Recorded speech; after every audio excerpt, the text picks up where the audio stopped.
இதயத்திலே பதிய வைத்துக் கொண்டிருக்கின்ற ஒரு பட்டத்தை வழங்க விரும்புகிறது வித்தக கவிஞர் விஜய். அடுத்த நாள் பேப்பரில் தலைப்பு செய்தி அதுதான் வருது. விஜய் தான் என்னுடைய அடுத்த வார்த்தை.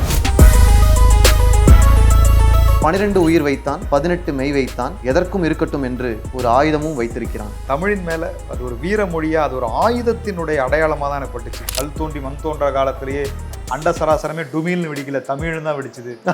இப்படிலாம் சொல்றது மேலே எங்களுக்கு ஒரு பெரிய அவநம்பிக்கை இருக்கு. எப்படிங்க ஜூன் போனால் ஜூலை காற்று பட் கிடைக்கலன்னா இன்னொன்று கிடைக்கும். நம்ம கையெழுத்து மின்னலாச்சு வானத்தில். ஆமாம், அதை எழுதுனது ஒரு பீக் மேட்னஸ். கேர்ள் ஃப்ரெண்ட் பாட்டிலே வரும், அகநக நட்பது நட்பல்ல நெஞ்ச தகநக நட்பது நட்பாகும்.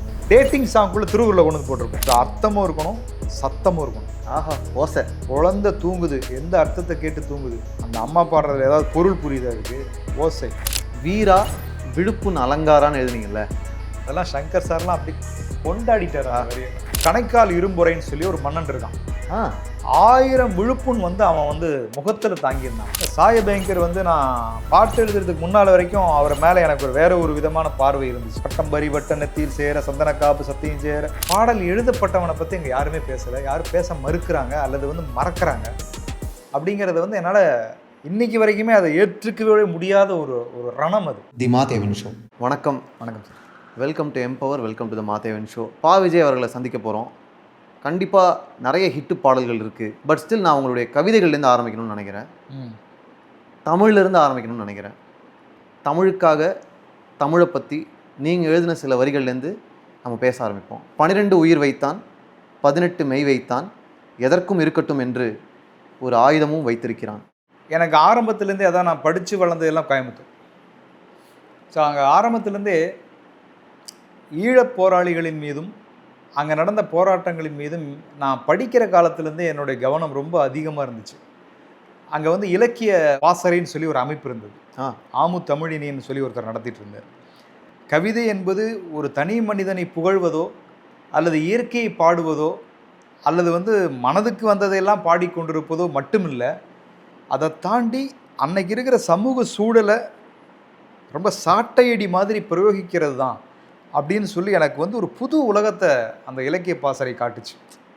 நம்ம படிச்சுட்டு இருக்கிறதோ இல்லை நம்ம படைச்சிட்டு இருக்கிறதோ கவிதை கிடையாது, ரசனை மட்டும் இல்லை. வழக்கமாக கவிஞர்கள்னு ஒரு ஒரு ஒரு ஒரு பிம்பத்தோட சில பேரை வச்சுருப்போம் இல்லையா. அப்போ பயங்கரமாக எப்படி வர்ணனைகள் எப்படி இருக்குது, இந்த கவிதைகளை வர்ணனை, அதுவும் கவிதை தான், அதுவும் இலக்கியம் தான். ஆனால் இது மட்டும் இல்லை, அதை தாண்டி ஒரு இன்குலாபை நான் சந்திக்கிறேன். இந்த பக்கம் பார்த்தா பிரபஞ்சன் வராரு. காசி ஆனந்தன் அப்படிங்கிற ஒரு மிகப்பெரிய ஒரு பாவலர் இருக்கார். காசி ஆனந்தன் கவிதையெல்லாம் படிச்சிங்கன்னா அப்படி நெருப்பாக தெரிக்கும்.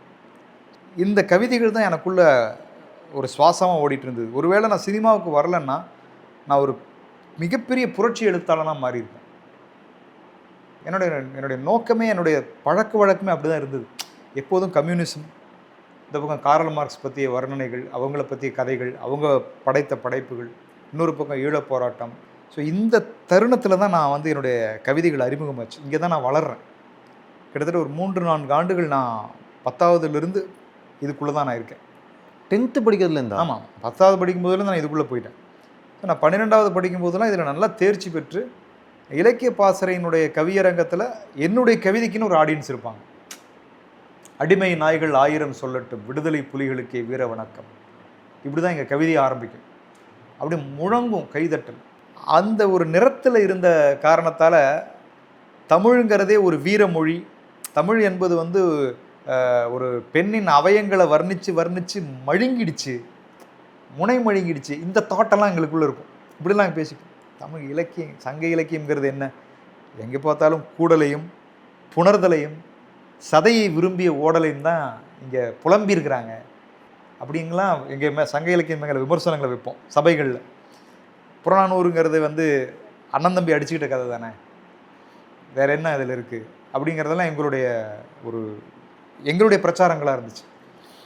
அதிலிருந்து நான் இங்கே வந்ததுங்கிறதே எனக்கு ஒரு பெரிய நெடும்பயணம். அதுக்கு ஒரு நண்பன் தான் எனக்கு ஒரு காரணமாக இருந்தார். ஸோ அப்படி இருக்கும்போது எனக்கு தமிழின் மேலே அது ஒரு வீரமொழியை தான் என்னால் பார்க்க முடிஞ்சுது. அது தமிழ்னாலே அதுக்குள்ளே என்ன பெருமை இருக்குது. முதல்ல மொழி பெருமை பேசுகிறது மேலே ஒரு எதிர்ப்பு இருந்துச்சு. வெறுமனே நம்ம தமிழர்கள், நாங்களாம் என்னுடைய தமிழ் என்ன தெரியுமா, கல் தோன்றி மண் தோன்ற காலத்திலேயே அண்ட சராசரமே டுமில்னு வெடிக்கல, தமிழ்னு தான் வெடிச்சுது. இப்படிலாம் வந்து சொல்கிறது மேலே எங்களுக்கு ஒரு பெரிய அவநம்பிக்கை இருந்துச்சு. இதெல்லாம் ரொம்ப நம்மளே வந்து இப்போ இதுதான் நம்முடைய தோல்விக்கான காரணம். இந்த இனம் விழுந்ததுக்கு தற்பெருமை தான் அதிகமாக போயிடுச்சு அப்படிங்கிறதெல்லாம் எங்களுடைய கருத்தோட்டத்தில் ஒன்றா இருந்தது. ஒரு பிரபல வாசகம் சொல்லுவாங்க, இது யாராவது இப்போ கேட்டால் கூட தப்பாக எடுத்துப்பாங்க. 18 வயதில் நீ ஒரு கம்யூனிஸ்ட் இல்லையா, என்ன ஆச்சரியம். 27 வயதில் நீ ஒரு கம்யூனிஸ்டா, என்ன ஆச்சரியம் அப்படின்னு சொல்லுவாங்க இல்லையா. அந்த மாதிரி அந்த ஒரு பருவத்தில் அந்த புரட்சியின் நெடியும் தமிழின் மேலே அது ஒரு வீரமொழியாக, அது ஒரு ஆயுதத்தினுடைய அடையாளமாக தான் எனக்கு பட்டுச்சு.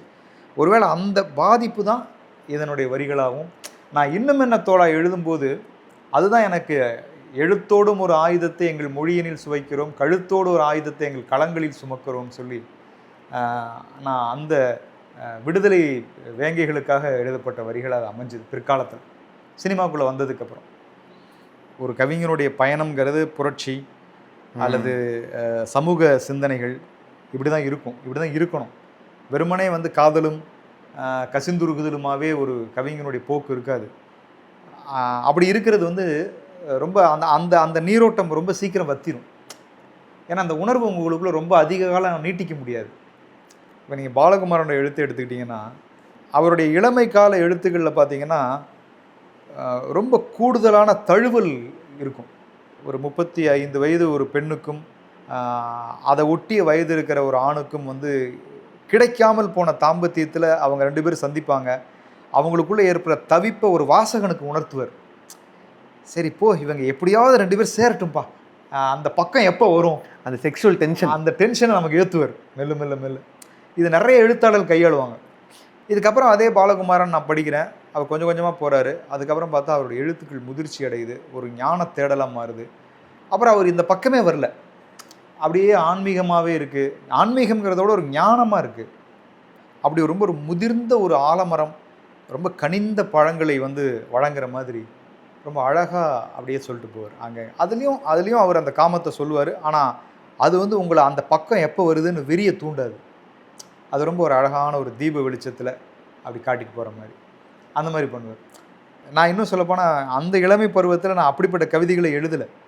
நான் எழுதினது எல்லாமே ஆரம்பத்தில் என்னுடைய ஒரு தூரிகை துப்பாக்கி ஆகிறது போன்ற புத்தகங்கள் எல்லாம் தான் அந்த கவிதைகள் வெளிவந்துச்சு. ஒரு தூரிகை துப்பாக்கி ஆகிறதுன்றதுலையே ஒரு ஒரு ரௌத்ரம் இருக்கு. ஆமாம், அதுதான் எனக்கு அப்போ பிடிச்சிருந்தது. ஸோ அப்போ ரொம்ப ஒரு ஆக்ரோஷமாக வீரமாக அப்படி தான் இருக்கும், அப்படி தான் இருப்பேன் நான் ஆரம்பத்தில். நான் இப்போ நினச்சி பார்ப்பேன், நம்ம அவ்வளோ தைரியமாக இருந்தோம், இப்போ அப்படி இல்லையே. ஏன்னா அந்த ஒரு வயது இருக்குல்ல, அப்போ எதுவுமே பார்க்காது. அதை தூக்கி எறிஞ்சிட்டு அது என்ன தோணுதோ அதை செய்கிறதுக்கான ஒரு திமிரோடு திரிஞ்ச ஒரு வயது அது. அதுக்கப்புறம் நமக்கு வந்து வாழ்க்கை கொடுக்குற அடியும் அது வாங்குகிற சம்மட்டியும் வலிகளும் வந்து அந்த திமிரு, அந்த அந்த ரௌத்ரம் இதெல்லாத்தையும் கழட்டி பீஸ் ஆகிடுது. ஒன்றுமே கிடையாது, நீ வந்து ஒரு சாதாரண சக்கரம், முன்ன நான் தான் ஓட வைக்கிறேன் அப்படின்னு ஒன்று உணர்த்தது இல்லை. அந்த உணர்தல் வர்ற வரைக்கும் எல்லாம் என்னால் முடியாத விஷயமே கிடையாது, எல்லாம் நான் என்னுடையது தான், எல்லாமே இங்கே நான் தான் அப்படிங்கிற அந்த அந்த திணவு இருந்துகிட்டே இருக்கும். இங்கே நம்மளால் எதையாவது மாற்றிட முடியுன்ற கான்ஃபிடென்ஸும் தானே காரணம் இருக்கும். அப்போ ஒரு பாயிண்ட்டுக்கு மேலே நம்மளால் இங்கே எதையும் மாற்றிட முடியாதுன்றது. நீங்கள் நல்ல காலேஜில் இதை நோட் பண்ணலாம். எங்கள் காலேஜில் இந்த எபிசோடு நடக்கும். ஃபஸ்ட் இயர்லேருந்தே அவன் வந்து நல்லா பேசுவான் ஸ்டேஜில். செகண்ட் இயரில் அவன் நோட்டபிள் பர்சன் ஆவான். தேர்ட் இயரில் பார்த்தீங்கன்னா அவன் தான் அந்த பீப்புள் லீடராக இருப்பான். ஃபைனல் இயர்லலாம் அவன் அந்த காலேஜே அவன் தான் டீம் லீடாக இருப்பான், ஹெட்டாக இருப்பான். காலேஜ் விட்டு வெளியில் போனதுக்கப்புறம் எங்கே இருக்கானே தெரியாது. அவன் அந்த கேரக்டர் நம்ம பார்க்க முடியாது. அவன் வாழ்க்கையில் கரைஞ்சிருவான். வாழ்க்கை அவனை வந்து அப்படியே ஒரு கரும்பு சக்க மாதிரி புழிஞ்சு ஒன்றும் கிடையாது, நீ போய் ஒரு ஆஃபீஸில் உட்காந்து வேலை பார்ப்போம், 8 மணி நேரம் உனக்கு அவ்வளோதான். இதுக்கப்புறம் உனக்கு எந்த சிந்தனையும் பேசக்கூடாது. நீ பேசின எந்த இசங்களும், இந்த சோசியலிசம் கம்யூனிசம் எந்த ஒரு இசமும் உனக்கு ஒர்க் அவுட் ஆகாது. நீ போயிட்டு அடித்து விரட்டுது, பயோமெட்ரிக் மட்டும் அவ்வளோதான். நீ போயிட்டு ஸோ அப்படி தான் அந்த பருவத்தில் நானும் அப்படி தான் இருந்தேன். அதுக்கப்புறம் எனக்கு வந்து சேகர் பிரபுன்னு சொல்லி ஒரு ஆலந்தூரில் ஒரு நண்பர் எனக்கு கிடைச்சார். எனக்கு இட்ஸ் வெரி கிஃப்ட். அவர் ரொம்ப பெரிய பொக்கிஷம். அவர் இப்போ இல்லை. அவர் தான் ஒரு முறை எனக்கு அதை ரொம்ப நாள் எனக்கு அதை கிளாஸ் எடுப்பார். ஏன்னா அவர் வந்து அவருடைய வாழ்க்கையவே சோசியலிசத்துக்காக ஒப்படைச்சவர். காரல் மார்க்ஸ் அவரை விட ஒரு மிகப்பெரிய அளவில் படித்தவன் இருக்க முடியாது. அப்படி வந்து மார்க்சிசத்தை வந்து பேசுவார். இப்போ சொன்னார், இருக்கு பாரு, இதெல்லாம் நீ தெரிஞ்சுக்க, ஆனால் இது உன்னுடைய வாழ்க்கை பாதையாக நீ எடுத்துகிட்டு போனீங்கன்னா நீ என்ன மாதிரியே தான் இதே ஆலந்தூரில் இது மாதிரி 10 பேருக்கு மத்தியில் பேசி ஒரு சிந்தனையாளன் அப்படிங்கிற பேரோட தான் இருக்க முடியும். ஆனால் நீ சென்னைக்கு வந்த இலக்கு இது கிடையாது. நீ ஏதோ வீட்டிலலாம் சொல்லிட்டு வந்தபடி நீ ஒரு மிகப்பெரிய திரையுலகத்துக்கு போய் அங்கே பாட்டு எழுதி அங்கே ஒரு வேறு இடத்துக்கு போகணுன்னு நினைக்கும் போது இந்த சிந்தனைகளை உள்ளே வச்சுக்க. ஆனால் தாட் வைஸாக ஜனரஞ்சகமாகும். சிந்தனை வந்து ஜனரஞ்சகமும் ஜனங்களுக்கு தேவையான படைப்புகளும் உன்னால் படைக்க முடிந்தால்தான் நீ ஜனங்களால் வந்து மக்களால் போற்றப்படுவ அப்படின்னு எனக்கு நிறைய வகுப்படுத்து அதுக்கப்புறம் தான் நான் கொஞ்சம் கொஞ்சமாக மாறி இது தேவைன்னு நினைக்கிறேன். ஏதோ ஒரு விதத்தில் ஒரு ஷிஃப்ட்டும் இந்த பேலன்ஸை ஸ்ட்ரைக் பண்ணுறதும் தேவைன்னு நினைக்கிறேன். ஸோ தட் இவ்வளோ மெயின் ஸ்ட்ரீம் சினிமாக்குள்ளே வந்த பிறகும் கூட நீங்கள் உங்களுடைய தமிழையும் ப்ரெசென்ட் பண்ணுறதுக்கான ஸ்பேஸும் உங்களுக்கு கிடைக்குதில்ல ஏதோ ஒரு விதத்தில். எனக்கு ஆரம்பத்தில் அது எனக்கு முடியல. அது ரொம்ப சிரமப்பட்டேன் சினிமாவுக்கு வரும்போது. ஏன்னா நான் இருந்த அந்த நிறம், சிந்திச்சது, படித்ததெல்லாம் வேறையா. இங்கே வரும்போது இவங்க கேட்குறது எல்லாமே வேறு. இவங்க அதீத கற்பனைகள், அதில் சில புதுசான தாட்ஸு, இதெல்லாம் வச்சு பண்ணும்போது அந்த ஃபார்முலாக்குள்ளே என்ன நான் அடாப்ட் பண்ணிக்க முடியல. ஆரம்பத்தில் ரொம்ப திணறலாக இருந்தது. நான் வந்து பாக்யராஜ் சார் தான் என்னை அறிமுகப்படுத்துகிறாரு ஒரு பாடலாசிரியராக. எல்லா இடத்துக்கும் என்னை அழைச்சிட்டு போவார். ஒரு மியூசிக் கம்போசிங்க்கு பாக்கியா பத்திரிகையில் சில வேலைகள் இருக்கும், கடிதங்கள் பிரிக்கிறது, அதில் வர்ற கவிதைகளை தேர்வு பண்ணுறது. மெல்ல மெல்ல அவர் தான் எனக்கு இன்னும் சொல்லப்போனால் இன்னும் ஜனங்களுடைய பல்ஸ் என்ன, அதை எப்படி பாட்டுக்குள்ளே கொண்டு வர்றது அப்படிங்கிற அந்த சூட்சமத்தை வந்து எனக்கு பாக்யராஜ் சார் தான் சொன்னார். கவிதை வேறு, பாட்டு வேறு. நீ வாலிக்கு வா, நீ வாலியை பாரு. வாலி தான் உனக்கு சரியான எக்ஸாம்பிள். வாலி தான் பாடல் எழுதுறதுக்குன்னே ஒரு கண்ணதாசன் இஸ் கிரேட்டுங்க. அவர் ஒரு லெஜண்ட். அது யாருமே தொட முடியாது. அது வாலி சாரும் சொல்லுவார். ஆனால் வாலி சார் எந்த விதத்தில் அவர் கிரேட் அப்படின்னா, சினிமா பாட்டுக்குன்னு ஒரு ஃபார்முலா இருக்குது. அதில் வந்து பார்த்தீங்கன்னா உங்களுக்கு அர்த்தமும் இருக்கணும், சத்தமும் இருக்கணும். ஆஹா, ஓசை. இப்போ வாலி சொல்ல சத்தம் தான் ஏன் பாட்டு. குழந்தை தூங்குது, எந்த அர்த்தத்தை கேட்டு தூங்குது? அந்த அம்மா பாடுறதுல ஏதாவது பொருள் புரியுதா? அதுக்கு ஓசை. அந்த தாளையிலோ ஆரோரோ ஆறீரோங்கிற ஓசைக்கு தான் அது மயங்குது. அது அப்படியே கிறங்கி போய் தூங்குது. சத்தத்துக்கு தகுந்த அர்த்தத்தையும் நீ கொடுத்துட்டீங்கன்னா உன்னை யாரும் அடிக்க முடியாது அப்படிங்கிற சூட்சமத்தை வந்து எனக்கு வாலி சார் தான் ஓப்பன் பண்ணுறாரு. இதை எனக்கு பாக்யராஜ் சார் சொல்லி கொடுத்துருக்காரு. அதுவரை எனக்கு வாலி சார் மேலே எனக்கு அவ்வளவு ஈர்ப்பு ஏற்படலை. அவர் ஒரு சினிமா கவிஞர். ஏன்னா நாங்கள்லாம் இருக்கும்போது அவரை வந்து ஒரு சினிமா கவிஞராக தான் பார்த்துருக்கோம். ஒரு 10,000 வார்த்தையை தெரிஞ்சு வச்சுட்டு பாட்டு எழுதுறது அப்படிங்கிற மாதிரி. பாட்டு எழுதுறதையே நாங்கள் ரொம்ப மட்டமாக பார்ப்போம். பாட்டு எழுதுறதெல்லாம் ஒரு வேலையா அப்படின்னு. அம்மி கொத்துவதற்கு சிற்பிகள் இதற்குன்னு சொன்ன அப்துல் ரஹ்மான் கட்சி நாங்கள்லாம். அவர் பாடல் எழுதுறதை பற்றி அப்படி ஏன் நீங்கள் பாட்டு எழுதுறேன்னு கேட்குறாங்க. அவர் உடனே சொல்கிறார், அம்மி கொத்துவதற்கு சிற்பிகள் எதற்கு அப்படிங்கிறது. நான் சிற்பியா, அது இப்போ அம்மி கொத்துற வேலை அப்படின்னு சொல்கிறார். அப்படி வந்து அதை பார்த்த ஒரு அவங்களோட பயணிச்சோமா. அதுக்கப்புறம் மெல்ல அப்புறம் வாலிக்குள்ளே அடாப்ட் ஆகிறேன். ஸோ இதுக்கப்புறம் தான் எனக்கு சினிமாவுக்கு நான் அடாப்ட் ஆகிறேன். மெல்ல சினிமா பாட்டுங்கிறது என்ன, இது எல்லாத்த பற்றியும் பேசுவோம். அதுக்கு முன்னாடி தமிழ் சார்ந்து இன்னொரு வரி இருக்குது. சிந்து சமவெளி புவியியல் கோட்டில் தமிழ் இருக்கிறது. ஹரப்பா நகரின் அடித்தள கல்லில் தமிழ் சிரிக்கிறது.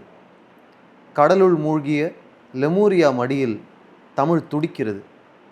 ஆழிச்சநல்லூர் 6000 ஆண்டுகளாய் தமிழ் படிக்கிறது. தமிழ் இருந்த இடங்களுக்கெல்லாம் சரித்திரம் இருக்கிறது. அங்கே தமிழன் இருந்த தடங்களை மட்டும் சதிகள் மறைக்கிறது. இவ்வளவு அறிவியல் வளர்ந்துருச்சு, இவ்வளவு விஞ்ஞானம் நம்முடைய இடத்துல பெருகிடுச்சு. ஆனால் இந்த இருக்குது காவிரி பூம்பட்டினம். அங்கே இருக்கிற மீனவர்கள் சொல்கிறாங்க, இப்படியே போனால் ஒரு 40 அடியில் வந்து கடல் நீர் கீழே போகும்போது அங்கே சில படிமங்கள் தென்படுவதாக சொல்லுவாங்க. வெளிநாட்டுக்காரங்க காசு கொடுத்தாங்கன்னா உள்ளே போய் அதை உடச்சி அந்த சிலைகளை கொண்டு வந்து அவங்களுக்கு கொடுக்குறாங்க. இப்போ இங்கே ஒரு ராஜ்யமே மூழ்கியிருக்கே. சிலப்பதிகாரம் வந்து நமக்கு ஒரு பெரிய சான்று. ஒரு மிகப்பெரிய காவிரி பூம்பட்டினம்ங்கிற ஒரு மிகப்பெரிய ஒரு சாம்ராஜ்யமே விரிஞ்சிருக்கு. அந்த சிலப்பதிகாரம் சொல்கிற காவிரி பூம்பட்டினத்தில் கப்பல் இன்டேக்குக்கு ஒரு தனி ரூட் கொடுத்துருக்கான், அவுட்ஃப்ளோக்கு ஒரு தனி ரூட் கொடுத்துருக்கான். அப்போ வந்த வழியாக வெளியே போக முடியாத அளவு டிராஃபிக் ஆகிருக்கு கப்பல் வந்துட்டு போகிறதுக்கு போர்ட்டில். ஆமாம், இப்போ அவ்வளோ பெரிய வந்து ஒரு போர்ட்டு, கொற்கை துறைமுகம், இப்படியெல்லாம் நடந்த ஒரு ஊர் வந்து உள்ளே தான் இருக்குது, எங்கேயுமே போகல. ஆனால் இதுக்கான ஆய்வுகளோ ஆராய்ச்சிகளோ மேற்கொள்ள வசதி இல்லாமலோ அல்லது வந்து வாய்ப்பு இல்லாமலோ கிடையாது. அப்போ ஏதோ ஒன்று தடுக்குது இல்லை அதை. அப்போ அதை ஏதோ ஒரு மனிதனுடைய சிந்தனையோ அல்லது ஒரு பெரிய ஒரு அமைப்பினுடைய ஆதிக்கமோ ஏதோ ஒன்று தான் தமிழினுடைய மூதாதைய தன்மையை வெளிக்கொண்டு வர முடியாமல் போகிறதுக்கான காரணமாக இருக்குது. எனக்கு ரொம்ப பிடிச்ச, அஃப்கோர்ஸ் உங்களுக்கு ரொம்ப ரொம்ப பிடிச்ச கவிஞர் வாலி அவர்களை பற்றி நீங்கள் எழுதின சில வரிகள். கவிதை தேன் குளிக்க செய்யும் வசீகரனுக்கு ஒரு பெயர் கவிஞர் வாலி. நீங்கள் இந்த கேள்வி கேட்பீங்கன்னு எனக்கு தெரியாது. ஆனால் உண்மையிலே நான் காலையில் நினச்சேன், அவர் மேலே ஒரு ஈர்ப்பு எப்போ ஏற்பட்டுது அப்படின்னா, நான் பாட்டு எழுத வந்துட்டேன், அப்புறம் என் பாட்டெல்லாம் ஹிட் ஆகுது, கருப்பு தாங்க பிடிச்ச கலர் வந்துருச்சு, அந்த ஒரு காலகட்டம் அதெல்லாம் தாண்டி தெனாலியும் எழுதிட்டேன். ரகுமான் சார்கிட்ட வந்து போய் சுவாசமே அந்த பாட்டை எழுதி அது வெளியில் வருது. ஸோ இந்த ஒரு காலகட்டத்தில் காதல் வைரஸ் அப்படின்னு சொல்லி ஒரு படம், கதிர் சார் வந்து வாலி சாரோட ரசிகர் அப்படிங்கிறதோட அவருடைய தொண்டரடி பொடியாழ்வாரை விட தொண்டர், அப்படி ஒரு தொண்டர். அதாவது மறக்க முடியாத அனுபவம். அவரோட காரில் கூட்டிகிட்டு அப்போ வந்து இது இருந்துச்சு, தாஜ் கன்னிமரா, அந்த ஹோட்டலுக்கு நைட்டு 11-12:30 மணிக்கு கூப்பிட்டு போயிட்டு காலையில் ரெக்கார்டிங்கு 4:30 மணிக்கு ரகுமான் ஊருக்கு போகிறாரு, இந்த பாட்டு ஷூட்டு எப்படியாவது எழுதிரு விஜய், ஒரு டியூன் காமிக்கிறாரு, இந்த பாட்டு தான் அப்படின்னு. அப்போ தான் அந்த ஏ என்னாச்சு உனக்கு அந்த பாட்டு. ஸோ ஒரு பெண் வந்து எப்படிலாம் தனக்கு பிடிச்சவன் வேணும் அப்படின்னும் தனக்கு எதெல்லாம் வேணாம் அப்படின்றதையும் ஒரு லிஸ்ட் போடுற மாதிரி ஒரு பாட்டு. ஸோ அப்போ நான் நிறைய எழுதி அதெல்லாம் செலக்ட் பண்ணிவிட்டு எடுத்துகிட்டு போய் போட்டு அந்த பாட்டு ரெக்கார்ட் ஆகிடுச்சு. ஸோ அந்த காதல் வைரஸுடைய ஆடியோ விழா, அந்த சாங் செம்ம ஹிட், அப்போ பெரிய ஹிட்டு, கதிர் படம் அப்படிங்கும்போது ரொம்ப ஒரு நோட்டபுளான ஒரு ஸ்டேஜ் இது. ஆனால் அந்த ஸ்டேஜில் எல்லோரும் இருக்காங்க. ஃபைனலாக ஏஆர் ரஹ்மான் பேரையும் கூப்பிட்றாங்க, அவரையும் போயிட்டார். ஏஆர் ரஹ்மான் பேருக்கு அப்புறமா என் பேரை கூட போகிறாங்க, அதனால் என் பேரை கூப்பிடல, நான் போகல. என்னை யாருமே அங்கே என் ஸ்டேஜில் என்னை கூப்பிடல. ஸோ நான் அப்படியே அமைதியாக கீழே உட்காந்துருக்கேன். அந்த ஸ்டேஜில் வந்து வாலி சார் பேசுகிறார். அதுக்கு முன்னாடி நான் அவரை பார்த்ததில்லை, பேசுனதில்லை. இந்த படத்தில் நான் மட்டும் பாட்டு எழுதலை, பா விஜய்னு ஒரு புதிய எழுத்தாளரும் கவிஞரும் இந்த படத்தில் 2 பாடல் எழுதியிருக்காரு. கேட்டேன், ரொம்ப நல்லா வந்திருக்கு அப்படின்னு ஒரு நோட் பண்ணிட்டு சொன்னார். சொன்ன உடனே ரஹ்மான் அப்போ தான் பார்க்குறாரு. பார்த்தா என்னை காணோம். அப்போ நான் கீழே உட்காந்துருக்கேன். நோட் பண்ணி கதிரை கூப்பிட்டு விஜய் மேலே கூப்பிடுவேன். அதுக்கப்புறம் அவர் சொன்னதுனால ரஹ்மான் சொல்லி நான் வந்து ஸ்டேஜுக்கு நான் மேலே வரவழைக்கப்பட்டேன். பட் எனக்கு விருப்பம் இல்லை. ஆனால் அப்போ யாரோ நமக்கான ஒரு மரியாதையே இல்லையே இது. ஆனாலும் அவன் கூப்பிட்டு தான் நான் மேலே போனேன். அங்கே தான் எனக்கு அவர் மேலே வந்து ஒரு பெரிய ஈர்ப்பு ஏற்பட்டுச்சு. அவர் இதை சொல்லாமலே கடந்து போயிருக்கலாம். இது நான் அவருக்கு கிடைச்ச பாராட்டை வந்து அவர் வந்து அனுபவிச்சுட்டு அவர் வெளியே போயிருக்கலாம். ஆனால் அந்த ஒரு முதிர்ச்சியான ஒரு இடத்துல இருந்து அவர் தன்னோட சேர்ந்து இன்னொரு இளைய கவிஞனை எழுதியிருக்கிறான், அவனை ஒரு 2 வரி பாராட்டுவோமேன்ற ஒரு பாராட்டி அந்த சொன்னார் பாருங்க. எனக்கு அதில் வந்து அவர் அப்படியே அவர்கிட்ட நான் ஃப்ளாட், அப்புறம் நீ தான்டா என் தலைவன் அப்படின்ற மாதிரி. அன்றைக்கி நைட் ஃபோன் பண்ணுறேன். அப்போ தான் ஃபஸ்ட் டைம் பேசுகிறேன். ஐயா நான் பா விஜய், யோ நீ வாழ்கையா, பிரமாதமாக பண்ணிட்டுருக்கையா, என்னையா வரிகள்லாம் வந்து ஓஹோன்னு போயிட்டுருக்க அப்படின்னு ஆரம்பித்தார். ஆனால் இவ்வளோ உற்சாகமாக நம்மள்கிட்ட பேசுகிறாரு அப்படி. ஆனால் ஐயோ உங்களை பார்க்க வரலையா, காத்துக்கிட்டு இருக்கேன், வாயா நாளைக்கு வாயா. அடுத்த நாள் போகிறேன். அப்படியே 20 ஆண்டு ஃப்ரெண்டு மாதிரி பேசுகிறாரு. அப்புறம் அடிக்கடி போக ஆரம்பிக்கிறோம். அப்புறம் நானும் அவனும் உண்மையிலுமே ஃப்ரெண்ட்ஸ் ஆகிட்டோம். அவரோட இருந்தது ஒரு மறக்க முடியாத சின்ன வயசு திருவிழாவை எப்படி மறக்க முடியாதோ, அப்படி வந்து அவரோட இருந்த ஒரு நாளும் மறக்க முடியாத உற்சாகமான நாள். நாச்சு பாட்டு இருக்குல்ல, அந்த பாட்டு இப்போ வரைக்குமே பயங்கர கான்டெம்பரரியாக ஒர்க் ஆகக்கூடிய ஒரு பாட்டு. முக்கியமான காரணம் சவுண்டிங்கும் புதுசாக இருந்துச்சு, உங்களுடைய பாடல் வரிகளும் பயங்கர புதுசு. இப்போ வரைக்குமே அது ஒர்க் ஆகுது. இப்பவும் பாருங்கள், அதில் என்ன வரும், தொலைக்காட்சியை திறந்தவன் வேண்டும், பயபக்தியும் கொஞ்சோண்டு வேண்டும், செல்ல பேர் வச்சு கூப்பிட வேண்டும், இந்த மாதிரிலாம் இருக்குல்ல.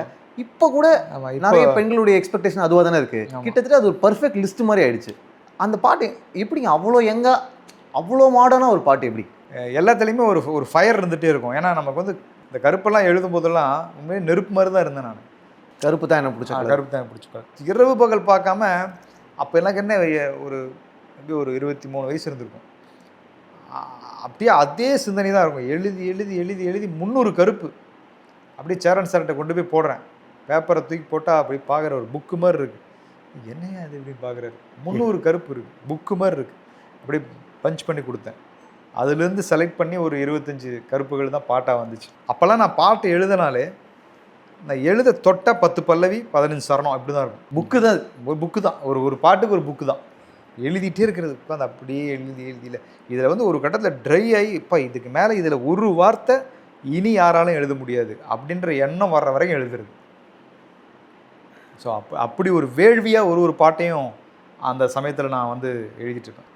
என்ன ஆச்சு உனக்கு, இது ஆக்சுவலாக ஒரு ஃபர்ஸ்ட் லைனே கிடையாது. ஆமாம், டியூனில் ஏல இருந்திருக்குமான்னு எனக்கு தெரியல. இல்லை, ரஹ்மான் சாரோட டியூனே எப்படி இருக்கும்னா, அந்த கேசட்லாம் கூட கிடக்கும்.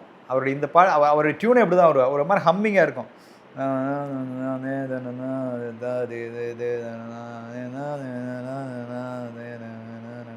இப்படிதான் இருக்கும் டியூன். நீங்கள் ஃபஸ்ட் டைம் கேட்கும்போது இல்லை, அது இப்போல்லாம் ட்ராக் சிங்கர் வச்சு கொடுக்குறாங்க. கரெக்ட். நீங்கள் அப்போல்லாம் பார்த்தீங்கன்னா அவர் தான் பாடியிருப்பார், இப்படி தான் பாடி கொடுத்துருப்பாரு. இதுக்குள்ளே சந்தம் பிடிக்கிறதே கஷ்டமாக இருக்கும். அப்போ அப்படியே நம்ம ஒவ்வொன்றா பிரிக்கணும். ஓ தானே நே தானே தானனா அப்படின்னு தனியாக அதுக்கு எழுதி நோட்ஸ் எழுதுகிற மாதிரி எழுதி அதுக்கு வார்த்தை பிடிக்கணும். அப்புறம் என்ன ஆச்சு உனக்கு புதுசாக இந்த பார்வை எதுக்கு. ஏன்னா ஃபர்ஸ்ட் லைனை பயங்கர சிம்பிளாக இருக்குது பாருங்க. அங்கே நீங்கள் வேறு ஏதாவது கவித்துவமாக எழுதணும்னா எழுதலாம். அங்கே பாட்டு ஆக்சுவலாக ஸ்டார்ட் ஆகலை, கூப்பிடுறாங்கல்ல. ஆமாம். என்ன ஆச்சு உனக்கு புதுசாக இந்த பார்வை எதற்கு, நேற்று நீ இப்படி இல்லை இன்று எப்படி நல்லவனானாய். ஏன்னா அது டக்குனு ஒரு ஷிஃப்ட் தானே. ஆமாம். திடீர்னு ஒரு பொண்ணை பிடிச்சிட்டு அப்புறம் பிஹேவியர்லாம் மாறுறது. ஆமாம் ஆமாம். நேற்று இப்படி இல்லை, ஆனால் நீ நல்லா நேட்ட. ஸோ காதல் வைரஸ் உன்னை தாக்கியதோ கவிஞர் என்று உன்னை ஆக்கியதோ அப்படின்னு வாலி அவர்களை பற்றி பேசிட்டு இருக்கிறதுனால தெரியாமல் தான் கேட்கிறேன். 75வது அகவை என்பது உனக்கு மட்டும் பொய்யா, வேண்டுமென்றே நீ தலைக்கு அடித்திருப்பது வெள்ளை நிறத்து கையா. ஆமாம். நிறைய அவரை பற்றி நிறைய கவிதைகள் பேசியிருப்பேன். அவர் அவ்வளோ ரசிக்கிறாரு. அந்த அந்த நான் பேசுகிறத அவர் உட்காந்து சிரிச்சுக்கிட்டு தனக்கு பிடித்தமான ஒருவன் தன்னை பற்றி தனக்கு பிடித்தமான மொழியில் பேசும்போது அது எவ்வளவு சந்தோஷத்தை கொடுக்குங்கிறது அவங்களுக்கு தான் தெரியும். ஸோ அது அவ்வளோ குதூகலமாக ரசிச்சுட்டு இருக்காரு. பார்த்து ரொம்ப சிரிச்சிட்டே இருந்தேன், எவ்வளோ ரசிச்சிருக்காரு. ஸோ இதெல்லாம் தான் அவரை அவர் மனசில் நம்மளை பற்றி பெரிய இடத்த கொடுத்துருக்கோம். இன்னொன்று, அவங்க யங்காக இருக்கிறதுக்கு காரணமும் அவங்களுடைய ரசனை தான் நான் நினச்சிட்டு. ஆமாம். இப்போ புதுசாக நீங்கள் டைமில் கூட உங்களை அரவணைச்சிக்கிட்டு என்கரேஜ் பண்ணிட்டு ஜாலியாக ஒரு ஃப்ரெண்டாக இருக்கிறது இருக்குல்ல. ஆமாம். அவருடைய வீடியோ ஒரு மாதிரி எப்போவுமே சிரிப்பு சத்தத்தால் தான் இருக்கும், நிரம்பியிருக்கும். அவர் இல்லாத அறை ரொம்ப வெறுமையாக இருக்கும். அவர் வந்துட்டாருன்னு வைங்களேன், ஒரே கலகலன்னு ஒரு யங்ஸ்டர்ஸ் பேசிக்கிற மாதிரி தான் இருக்கும். நம்ம வயசானாலும் நான் கூட நினைப்பேன் அடிப்படை அவங்களாம் ஒரு ஆஃப்டர் ஒரு 60-70 வாலி சார் மாதிரி ஆகிடணும். ஏன்னா அவர் நிறைய வாழ்க்கையில் மேடு பள்ளங்களில் பார்த்து லைஃப்பில் நிறைய ட்ராஜடிஸை சந்திச்சிருக்காரு. அது எனக்கு பர்சனலாக தெரியும் அவர் பழகும்போது. ஆனால் அவங்க ஒரு இடத்துலையும் அவங்களுடைய புத்தகங்கள்லையோ மேடைகள்லையோ அதை எக்ஸ்பிரஸ் பண்ணதே இல்லையே. பண்ணவே இல்லை. ஒரு தேசிய விருது கூட அவருக்கு வழங்கப்பட்டதில்லை. ஆனால் அது எல்லாத்தையுமே அவர் என்ன பண்ணிட்டாருன்னா தூக்கி போட்டார். அதெல்லாம் விட்டுரு, தள்ளிடு. நான் இன்றைக்கும் என்னுடைய தேவை இந்த தமிழ் சினிமாவுக்கு என்றைக்கும் தேவை. அது இருக்கிற வரைக்கும் நான் அணையாத நெருப்பாக இருப்பேன், என்ன அப்படி நான் வச்சுப்பேன் அப்படிங்கிறத அவர் ரொம்ப அந்த நெருப்பு மேலே ரொம்ப அக்கறையாக இருந்தார். அதை தான் நான் சொன்னேன், நம்ம அந்த வயதான போதும் அந்த நெருப்போடு இருக்கணும். அந்த அந்த நெருப்பு மட்டும் அது அணைஞ்சிடக்கூடாது. ஓகே, நமக்கு நிறைய புகழ் வந்துருச்சு, நம்ம நிறைய பண்ணிட்டோம், நம்ம பாட்டு நிறைய ஹிட் ஆகிடுச்சு, இனி பண்ணுறதுக்கு என்ன இருக்குது அப்படிங்கிறது இல்லை. அதை தாண்டியும் என்ன ஏதாவது பண்ணோம். மின்வெட்டு நாளில் எங்கே மின்சாரம் போலே வந்தாயே அப்படிங்கும்போது நான்லாம் என்னங்க இப்போவும் எப்படியே எங்களுக்கே போட்டி போட்டே இருந்தால் எப்படி அப்படின்லாம் பேசுவோம். அது சொல்லுவேன், என்ன இருந்தாலும் உங்களுக்கும் நம்ம சளைச்ச வேலைன்னு காட்டணும் இல்லையா அப்படிங்கும்போது. எனக்கு இது ரொம்ப பிடிக்கும். உசைன் போல்ட்டை போல் இல்லாமல் ஓடு, கோல்டு தேடி வரும். அது ஒரு டாக்டிஸ் தான். அது இந்த வார்த்தைகளை சுழற்றி அமைச்சு பண்ணுறது அது ரொம்ப வித்தகமாக பண்ணியிருப்பார். 10,000க்கு மேல் பாட்டெடுத்திருக்கிறது உன் பேனாமுனை, என்னை வாரிசாய் ஏற்றாலும் உனக்கு நானா இணை. விஜய் தான் என்னுடைய அடுத்த வாரிசு. அது உங்களுக்கு எவ்வளோ விருதுகள் கிடைக்கலாம், எவ்வளோ மேடைகள் நீங்கள் பார்க்கலாம். ஆனால் வாலி அவர்கள் மாதிரி ஒரு கவிஞர் கிட்டத்தட்ட 50 வருஷங்களாக தமிழ் சினிமாவையும் தமிழ் ரசிகர்களையும் கொண்டாட்ட மனநிலையிலே வச்சுருந்த, சிந்தனை மனநிலையிலையும் வச்சுருந்த ஒரு கவிஞர் வாரிசுன்னு உங்களை அனௌன்ஸ் பண்ணது இருக்குல்ல, இதை எதிர்பார்த்தே வந்திருக்க மாட்டோம் நம்ம. ஆமாம், ஒரு பெரிய திகைப்பு தான். ஆக்சுவலாக எனக்கு அது அந்த அந்த ஸ்டேஜில் எனக்கு அதை பற்றி பெருசாக வாரிசுன்னு சொல்லிட்டாரு அப்படி தான் இருந்தது. அதுக்கப்புறம் அந்த ஃபங்க்ஷன் முடியும் போது தான் ஒருத்தராக என்கிட்ட பெரிய விஷயம். அப்போ என்னுடைய குருநாதர் பாக்யராஜ் சார் சொல்கிறார், அப்பா உண்மையிலேயே வாலி உன்னை வாரிசாக சொன்னது பெரிய விஷயம்யா, உனக்கு ஏதோ பெரிய கொடுப்பனை இருக்கியா அப்படின்னு சொல்லிட்டு அப்படியே இறங்கி போனார் ஸ்டேஜிலேருந்து. என்னடா எல்லாருமே இவ்வளோ பிரமிக்கிறாங்க. அடுத்த நாள் பேப்பரில் தலைப்பு செய்தி அதுதான் வருது, வாலி தன்னுடைய கலையுலக வாரிசாக விஜய் அறிவித்தார். இவ்வளோ பெரிய ரெகக்னேஷனாக இது, நமக்கு ஒரு மகுடம் சூடப்பட்டிருக்கிறதுங்கிறதே தெரியல. அந்த வாலிசார் சூட்டின கிரீடம் இருக்கிறதே எனக்கு தெரியல. அப்படியே ரொம்ப சாதாரணமாக இருந்தேன். அதுக்கப்புறம் எல்லோரும் சொல்லத்தான் அது ஓ இது காலத்தால் அழியாத ஒரு பெரிய ஒரு பேர் இது. கலைஞர் அவர்களை பற்றி நீங்கள் எழுதியிருப்பீங்க. அப்போது என்ன எழுதியிருப்பீங்க அப்படின்னா, கடவுள் இல்லை என்று ஏசியவனா. கடவுள் இருந்திருக்கலாமே என்று ஏங்கி ஏங்கியவன் தானே ஆமா. அப்படின்னு எழுதியிருப்பீங்க. அவரை பற்றி நான் பல கவியரங்கங்களில் பேசுனதில் அவருடைய அதிகபட்ச ரெஸ்பான்ஸ் என்னென்னா, அவருடைய ஸ்டைல் நீங்கள் பார்த்தீங்கன்னா இப்படி தான் இருப்பார். இந்த கை இப்படி வச்சு உட்காந்துருப்பார். நீங்கள் அவரை ரொம்ப, அதாவது அந்த அந்த ஹாலே கூரெல்லாம் பிச்சுக்கும். அந்த மாதிரி கை தட்டுனா அவரை ஜஸ்ட்டு இப்படி இங்கிருந்து இந்த புருவம் இப்படி வரி வரும். அவர் புருவம் அந்த கண்ணாடிக்கு மேலே இப்படி உயர்த்தி இப்படி பார்த்தாருன்னா நீங்கள் ஆஸ்கர் வாங்கினதுக்கு சமானம். அந்த மாதிரி இன்னும் 2 தடவை பார்த்துருக்காரு என்ன அவரை பற்றி நான் பேசின இடங்களில். ஸோ அதுவே ஒரு பெரிய விஷயம். ஆனால் அவரெல்லாம் வந்து ஒரு கலைஞர்ன்ற ஒரு அரசியலை கடந்து ஒரு 24 வயசில் ஒருத்தவங்க பராசக்தி எழுதுகிறாங்க. பராசக்தின்ற படம் வந்து இன்னும் 200 வருஷம் ஆனாலும் ஒரு சோஷியல் ரெஃபரன்ஸ் இது. அந்த படத்தை பார்க்காம யாரும் சோஷியல் ட்ராமா எழுத முடியாது. ஸோ 24 வயசில் ஒருத்தர் எழுதுகிறாருன்னா எங்கே இருக்கும் நாலேஜ்? என் பையன் இன்னைக்கு காலேஜ் படிக்கிற பையன் சொல்கிறான், ஒரு கவியரங்கத்தில் கலைஞர் பேசுகிறார், சிஎம்மாக இருக்கார். அப்போ அவன் சொல்கிறான், ஒரு சிஎம் வந்து ஒரு கவிஞர். அங்கே இருக்கிற கவிஞர்கள் எல்லாம் பெரிய ஆளுங்க. அப்துல் ரகுமான், மேத்தா, இன்குலாப் இருக்கார், எல்லாம் சிற்பி இருக்கார், எல்லாமே பெரிய பெரிய வாலியர், எல்லாம் பெரிய பெரிய கவிஞர்கள், எல்லாமே தமிழ்நாட்டினுடைய தலைமை கவிஞர்கள். அங்கே அவங்களெல்லாம் தூக்கி சாப்பிட்ற ஒரு தலைமை கவிஞரை அவர் உட்காந்து அந்த ஸ்டேஜில் பேசுகிறாரு. அப்போ அந்த சபை எப்படி இருக்குது, அந்த ஆடியன்ஸ் என்ன தரத்தில் இருந்திருப்பான்? அதான் அந்த கவியரத்தை ரசிக்கிற வந்த ஒரு ஆடியன்ஸு அவன் என்ன தரத்தில் இருந்திருப்பான்? அந்த அந்த அங்கே இருக்கிறவனை அவர் தூக்கி நிறுத்தணும்ல, நீ இங்கே இருக்க வேண்டியவன்டா. ஸோ அப்படிப்பட்ட ஒரு ஒரு இலக்கிய ஆளுமை தமிழ் சினிமாவுக்கோ இல்லை சமூகத்துக்கோ அவருடைய அந்த இலக்கிய பங்களிப்பு வந்து யாராலையும் செய்ய முடியாது. அவ்வளோ நாலேஜ், அவ்வளோ படிச்சிருக்காரு, அவ்வளோ இலக்கியம், சங்க இலக்கியத்தை அவ்வளோ தூரம். ஒரு படத்தில் ஒரு வசனம் எழுதி எஸ்எஸ்ஆர் கொடுக்குறாரு. அந்த அந்த வசனம் வந்து ஏற்கனவே ஒரு நாடகத்தில் வந்த வசனம். அதை ஷூட்டிங் போகிற நேரத்தில் எஸ்எஸ்ஆர் வந்து சொல்லி அனுப்புகிறாரு, இந்த வசனம் ஏற்கனவே யாரோ ஒரு நடிகர் பேசிட்டாங்க, நான் பேச மாட்டேன் அப்படின்னு. இது ஒரு விளையாட்டாக தான் கலைஞர்கிட்ட சொல்கிறாங்க, இந்த மாதிரி எஸ்எஸ்ஆர் சொல்லிட்டாருக்கையா அப்படின்னு சொல்லி.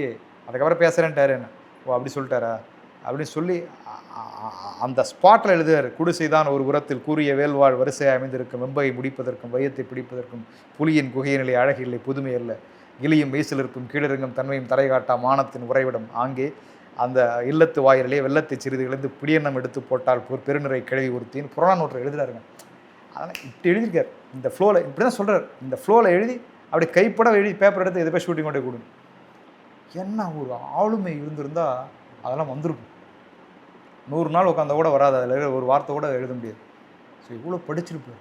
அவர் மேலே எனக்கு இருக்கிற மிகப்பெரிய மரியாதை என்றைக்குமே வந்து ஏன்னா அவருடைய காலத்தில் தான் வந்து தமிழ் வந்து முதல் இடத்துல இருந்துச்சு. இந்திய அளவில் தமிழுக்குன்னு ஒரு தனி அடையாளத்தை தூக்கி வச்சுட்டு போனவர் வந்து அவர் தான். கடந்து வந்த எல்லா சமூகத்தில் முக்கியமான படைப்பாளிகள் எல்லாத்தையும் கௌரவிச்சிருப்பாருங்க அவர். நம்ம மறந்த எல்லா பெரிய படைப்பாளிகள், இலக்கிய படைப்பாளிகளையுமே அவர் கௌரவித்து அவங்களுக்கு ஒரு சிலையோ அவங்களுக்கு ஒரு நினைவு மண்டபமோ ஏதாவது ஒரு அவங்க பெயரில் வந்து ஒரு சாலையோ ஏதாவது ஒன்று இருக்கும் தமிழ்நாட்டில். எழுத்தாளர்களை கௌரவித்த மிகப்பெரிய ஒரு அரசராக வாழ்ந்தவர் வந்து கலைஞர். அதனால் எனக்கு இன்னும் ரொம்ப பிடிக்கும். கலைஞர் ஒன்றும் விவரம் புரியாதவரில் வித்தக கவிஞர்னு பட்டம் கொடுத்தார். விஜயனுடைய கவிதைகளை எல்லாம் படித்து நான் இதயத்திலே பதிய வைத்து கொண்டிருக்கின்ற ஒரு பட்டத்தை வழங்க விரும்புகின்றேன். வித்தக கவிஞர் விஜய். அது வந்து நீங்கள் உங்கள் வீடு வரைக்கும் வந்திருக்கு. வீட்டுக்கு வெளியில் வித்தக கவிஞர் பா விஜய்ன்னு நம்ம போர்டு வச்சுருக்கோம். பாராட்டே வாங்க முடியாத ஒருத்தர் தான் அப்படி ஒரு பாராட்டு. எழுத்துக்களை பார்த்துட்டோ திறமையை வியந்தோ இல்லை, அவர் வந்து என்னுடைய கவிதை ஒன்று படித்தார். ஒரு திறமையற்றவன் ஜொலித்தால் இப்படி எண்ணிக்கொள். அதாவது ஒரு திறமையற்றவருக்கு பேரும் புகழ் வரும்போது அதை பற்றி நீ வந்து வருத்தப்படாமல் இப்படி எண்ணிக்கொள். எப்படியா? அடிக்கிற காற்றில் பறவையும் பறக்கும், பேப்பரும் பறக்கும். காற்று நின்றால்தான் தெரியும் பறவை எது பேப்பர் எது என்று. அவ்வளவு அழகான கற்பனை. அதை வந்து ஸ்டேஜில் படித்தார். அந்த நூல் வெளியிட்ட வந்தவர் தான் அந்த புத்தகங்கள், இந்த உடைந்த நாட்கள்லாம் அதில் வந்துச்சு, ரிலீஸ் ஆச்சு அது. ஸோ இதெல்லாம் படித்தார். அது முந்தின நாள் எல்லாத்தையும் நான் கொடுத்தேன். அதெல்லாம் படிச்சுட்டு தான் வந்தார். ஸோ வந்தவர் ஒரு ஒரு ஒரு ஒரு ஒரு அன்பின்பால் ஒரு அதீத ஒரு இளைய தலைமுறைக்கும் நம்முடைய பாராட்டு இருக்கணும் அப்படிங்கிற ஒரு ஒரு தன்மையும் அதில் இருந்துச்சு. அதுக்கப்புறம் தான் அவர் சொன்னதுக்கப்புறம் தான் நான் அதுக்கான தகுதிப்படுத்திக்க ஆரம்பித்தேன். இப்போ வாலி அவர்கள்ட்ட எனக்கு ரொம்ப பிடிச்சது என்னென்னா, எவ்வளோ தான் மெயின் ஸ்ட்ரீம் பக்கம் அவங்க என்டர்டெயின்மெண்ட்டை ஃபோக்கஸ் பண்ணி எழுதினாலுமே இன்னொரு பக்கம் அவதார புருஷன் மாதிரியான அவங்களுடைய பர்சனல் ஸ்பேஸில் அவங்க இலக்கியத்துலேயும் ரொம்ப ஸ்ட்ராங்காக எழுதிட்டே இருந்தாங்க. இப்போ அப்படி தான் நான் உங்களுடைய சில ஒர்க்ஸையும் பார்க்குறேன்.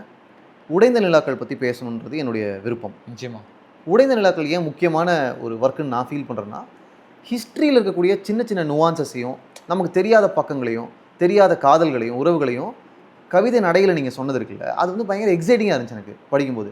இப்போ தாஜ்மஹால் எதனால் வந்தது? காதலால் வந்தது. ஷாஜஹானுடைய காதலால் வந்துச்சு. ஷாஜஹான், மும்தாஜ், தாஜ்மஹால், இவ்வளோ தான் எங்களுக்கு தெரிஞ்சது. பட் அந்த தாஜ்மஹாலை டிசைன் பண்ண ஆர்கிடெக்ட்டுக்கு ஒரு காதல் இருந்துச்சு. அந்த காதலாலும் தான் தாஜ்மஹால் வந்துச்சுன்றது இருக்குல்ல. இப்போ தாஜ்மஹால் பக்கம் 2 காதல் இருக்குன்றது இருக்குல்ல. ஆமாம், அதை நீங்கள் தான் எனக்கு அறிமுகப்படுத்துறீங்க. ஸோ உடைந்த நிலாக்கள் பற்றி சொல்லுங்கள். உடைந்த நிலாக்கள் வந்து என்னுடைய புத்தகங்களில் ஒரு 47 புத்தகங்கள் ஒரு கட்டத்தில் ரொம்ப வெறி ஆயிடுச்சு. நிறைய எழுதணும், தீவிரமான ஒரு வெறித்தனம் வந்துச்சு. அப்போ தான் 10 புத்தகம் 12 புத்தகம்லாம் எழுதி பஞ்சாக அதை வந்து அப்போ சிஎம்ஆ கலைஞர் அவர்கள் இருந்தாங்க. அப்போ அவருடைய தலைமையிலேயே 20 புத்தகங்கள் வெளியிட்டோம் 2 விழாவாக. அப்போ தான் எனக்கு வித்தக கவிஞர் பட்டம் கொடுத்தாரு. அதெல்லாம் எனக்கு இன்னும் உற்சாகமாகி நிறைய புத்தகங்கள் எழுத ஆரம்பித்தேன். அப்போ ஒரு முறை சங்கர் சார் கூட கேட்டார், நிறைய புத்தகங்கள் எழுதுறீங்களா, அதனால் உங்களுக்கு திரைப்பட வாய்ப்பு ஏதாவது பாடல் எழுதுகிற எண்ணிக்கை குறைஞ்சிட போகுது, இப்போ நீங்கள் கான்சன்ட்ரேட் பண்ண வேண்டியது பாட்டு எழுதுறதில்ல அப்படின்னு கூட என்கிட்ட ஒரு இதுமாதிரி சொன்னார். அந்த அளவுக்கு வந்து நிறைய புத்தகங்கள் எழுத ஆரம்பித்தேன். இப்போ எவ்வளோ புத்தகங்கள் எழுதினாலும் கூட அதில் மிகச்சிறந்த புத்தகங்களில் இந்த உடைந்த நிலாக்களுக்கு எப்போவுமே ஒரு தனி சிம்மாசனம் இருக்கும். அந்த உடைந்த நிலாக்கள் எழுதும்போது எனக்கு 21 வயசு. 21 வயசில் நான் எழுதினது. சென்னைக்கு வர ஆரம்பிக்கும் போதுலேருந்தே அந்த கான்செப்டை நான் யோசிச்சு வச்சுருக்கேன். அப்போ பாக்யாவில் வந்து ஒரு பெரிய டிஸ்கஷன். அப்போ பாக்யராஜ் சாருடைய சபையே சூப்பராக இருக்கும். ஜாம்பவான்கள்லாம் கதையாசிரியர்கள்லாம் உட்காந்துருப்பாங்க. அங்கே தான் ஒரு ஒரு கொள்கை முடிவு எடுப்பாங்க. இப்போ பாக்யாவில் ஒரு புதுசாக ஒரு தொடர் எழுதணும், யாராவது ஒரு பெரிய ரைட்டரை வச்சு, வைரமுத்து கேட்கலாம், அவங்களுக்கு கேட்கலாம், இவங்களுக்கு ஃபுல்லாக சொல்லிகிட்டு இருக்கும்போது நான் வந்து சொல்லலாமா வேணாமா, நான் ஒரு அசிஸ்டண்ட் நிலையில் இருக்கேன், ஆனால் அதை விட கொஞ்சம் அப்கிரேடட், அவ்வளோதான். அப்போ அப்படியே எல்லாம் முடிக்கும்போது அப்போ நான் ஒரு மேலே மாடியில் ஏறி போகும்போது சொல்கிறேன்னா, இந்த மாதிரி நான் ஒரு கான்செப்ட் வச்சுருக்கேண்ணா. அப்போ என்ன அப்படின்னாரு. சரி எடுத்து வச்சு சாயந்தரம் வந்து பார்க்குறேன். எடுத்து வச்சேன், பார்த்தா உடையநிலை இந்த தாஜ்மஹாலோட எபிசோடு அதை நான் எழுதி வச்சுருக்கேன் ஃபுல்லாக. அப்போ எழுதினா அவர் வந்து சரி படி அப்படின்னாரு. நான் அப்படியே படிக்கிறேன் ஃபுல்லாக முடிச்சுட்டு அவர் வாங்கினார். வாங்கி அப்புறம் அவர் ஒரு வாட்டி அப்படியே படித்தார். ரொம்ப மெதுவாக படிப்பார். படித்து அந்த 8 பக்கத்தையும் படித்து முடிச்சிட்டாரு. என்ன தலைப்பு இதுக்கு அப்படின்னாரு. நான் உடைந்த நிலாக்குன்னு வச்சுருக்கேன். அப்புறம் எடுத்து வச்சுட்டாருங்க. அப்படியே போயிட்டு அப்புறம் வேறு சப்ஜெக்ட்லாம் போயிட்டுருக்கு. அன்றைக்கி டிஸ்கஷன் முடியுது. திருப்பியும் அங்கே ஆசிரியர் அந்த டீம்லேருந்து வராங்க. சார் நாளைக்கு இந்த தொடர் அனௌன்ஸ் பண்ணணும், இந்த விஜய் ஒன்று எழுதியிருக்கான், உடைந்த நிலாக்கள் தான், அதுதான் தொடர் அனௌன்ஸ் பண்ணிடுன்ட்டு. அப்படி அமைஞ்சது. அது எனக்கு கிடைச்ச ஒரு பெரிய வாய்ப்பு. இப்போ இருந்த ஒரு மிக சீனியர் பத்திரிகையில் சீனியர் ரைட்டர்ஸ் எழுதுறதுக்காக வச்ச ஒரு பேஜ் ஸ்லாட்டு. அந்த ஸ்லாட் வந்து பெரிய ரைட்டர் தான், பாலகுமாரன், வைரமுத்து, இந்தவங்க தான் அங்கே உள்ளே நுழைய முடியுங்கிற ஸ்லாட்டுக்குள்ளே என்னோட கவிதை வந்து வருது. அது எனக்கு தெரியாது அதுக்கு அவ்வளோ வரவேற்பு கிடச்சதுன்னு. அப்படி வந்து இந்த புத்தகம் வந்து ஒரு பெரிய அலையை அன்னைக்கு ஏற்படுத்துச்சு அப்படிங்கிறது எனக்கு தெரியாது. நான் போய் வழக்கமாக அடுத்த வாரம் போய் எப்போ இந்த உடைந்த நிலாக்கள் எழுதியிருக்கேன், ஏதாவது லெட்டர் வந்திருக்கா அப்படிம்பேன். ஒரு 5 வந்திருக்கு அப்படிம்பாங்க. 5 லெட்டர் எழுதியிருப்பாங்க. அதில் ஏதாவது எழுதியிருப்பாங்கல்ல, இதில் எடுத்து பத்திரமா சேமித்து வச்சுக்கிறது இன்னும் இருக்குது அதெல்லாம். ஸோ இப்படி தான் அந்த உடைந்த நிலாக்களுடைய பயணம் ஆரம்பிச்சு, அதுக்கப்புறம் அது வேறு பதிப்பகங்கள் வந்து கிட்டத்தட்ட 1,00,000 பிரதிகள் அது போயிருக்கு. இப்போ ஹிஸ்ட்ரியிலேருந்து கதைகள் எடுத்து கவிதையாக்கணுன்றது இருக்குல்ல, அந்த ஐடியா ஏன் எடுத்தீங்க ஃபஸ்ட்டு? நான் சொன்ன அந்த 19-20 வயசில் சார், அப்போ கன்னிமாரா நூலகம் வந்து எனக்கு ஒரு பெரிய ஒரு தாயகம் மாதிரி. அப்போ பெரிய லைப்ரரி இப்போ சென்னையில் இருக்குது. அந்த லைப்ரரி போய் உட்காந்துப்பேன் சார். ஸோ காலையில் ஒரு வாட்டர் கேன் எடுத்துகிட்டு போய் உட்காந்தேன்னா அவ்வளோதான், அது வந்து படிச்சுக்கிட்டே இருப்பேன். அங்கே இருக்கிற புக்கு அப்படியோ யாருமே எடுக்காத புக்கு தான் நான் எடுப்பேன். அப்போ எடுக்கிற புக்கு வந்து ரொம்ப கமர்ஷியலாக இருக்கும். எடுக்காத புத்தகங்களில் தான் ஏதோ பெரிய அறிவு இருக்கும். ஸோ அதை தான் யாரும் ரொம்ப லேசாக புரியாது, அதை தான் எடுக்க மாட்டான். ஒரு மித்து இருக்குது அதில். ஆமாம். அப்போ அந்த மாதிரி புக்காக தேடி எடுத்து நோட்ஸ் எடுப்பேன். எடுத்துகிட்டு வர முடியாது. அப்போ நோட்ஸ் பழைய காகிதங்களே உடையிற மாதிரியான பக்கங்கள் இதெல்லாம் எடுத்து நோட்ஸ். அப்போ தான் எனக்கு அந்த பொறி தட்டுச்சு. இவ்வளோ விஷயம் இதுக்குள்ளே உறங்கி கிடக்கு, இதுக்குள்ளே கொஞ்சம் நம்முடைய கற்பனை குதிரையை கொஞ்சம் ஓட விட்டோம்னா இது வேறு கலராக மாறுது அப்படின்னு சொல்லி தான் ஆரம்பித்தது தான் இந்த உடைந்த நிலாக்கள் கான்செப்ட். எனக்கு ஃபஸ்ட் லைனே ரொம்ப பிடிச்சிருந்துச்சு. காதல் என்பது அஹிம்சை அல்ல, தீவிரவாதம். ஆமாம். காதலில் என்ன நிம்மதி இருக்குது? ஒரு நிம்மதி இல்லை, பட் ஸ்டில் காதல் தேவைப்படுது. உலகில் எல்லா நதிகளும் சிரித்து கொண்டு தான் ஓடுகின்றன, அழுது கொண்டு ஓடும் ஒரே நதி யமுனை யமுனை நதி தான். தாஜ்மஹாலுக்கு இப்படி ஒரு இன்ட்ரடக்ஷன் சூப்பராக இருந்துச்சு. அண்ட் இன்னொன்று, ஷாஜஹான் ஒரு கல்லை செதுக்கினார், மும்தாஜ் என்ற சிற்பம் கிடைத்தது, சிற்பம் உடைந்து விட்டது, செதுக்கியவன் கல்லாகி விட்டான். விஞ்ஞானம் நிலாவை கல் என்கிறது, கவிதைகள் நிலாவை பெண் என்கிறது.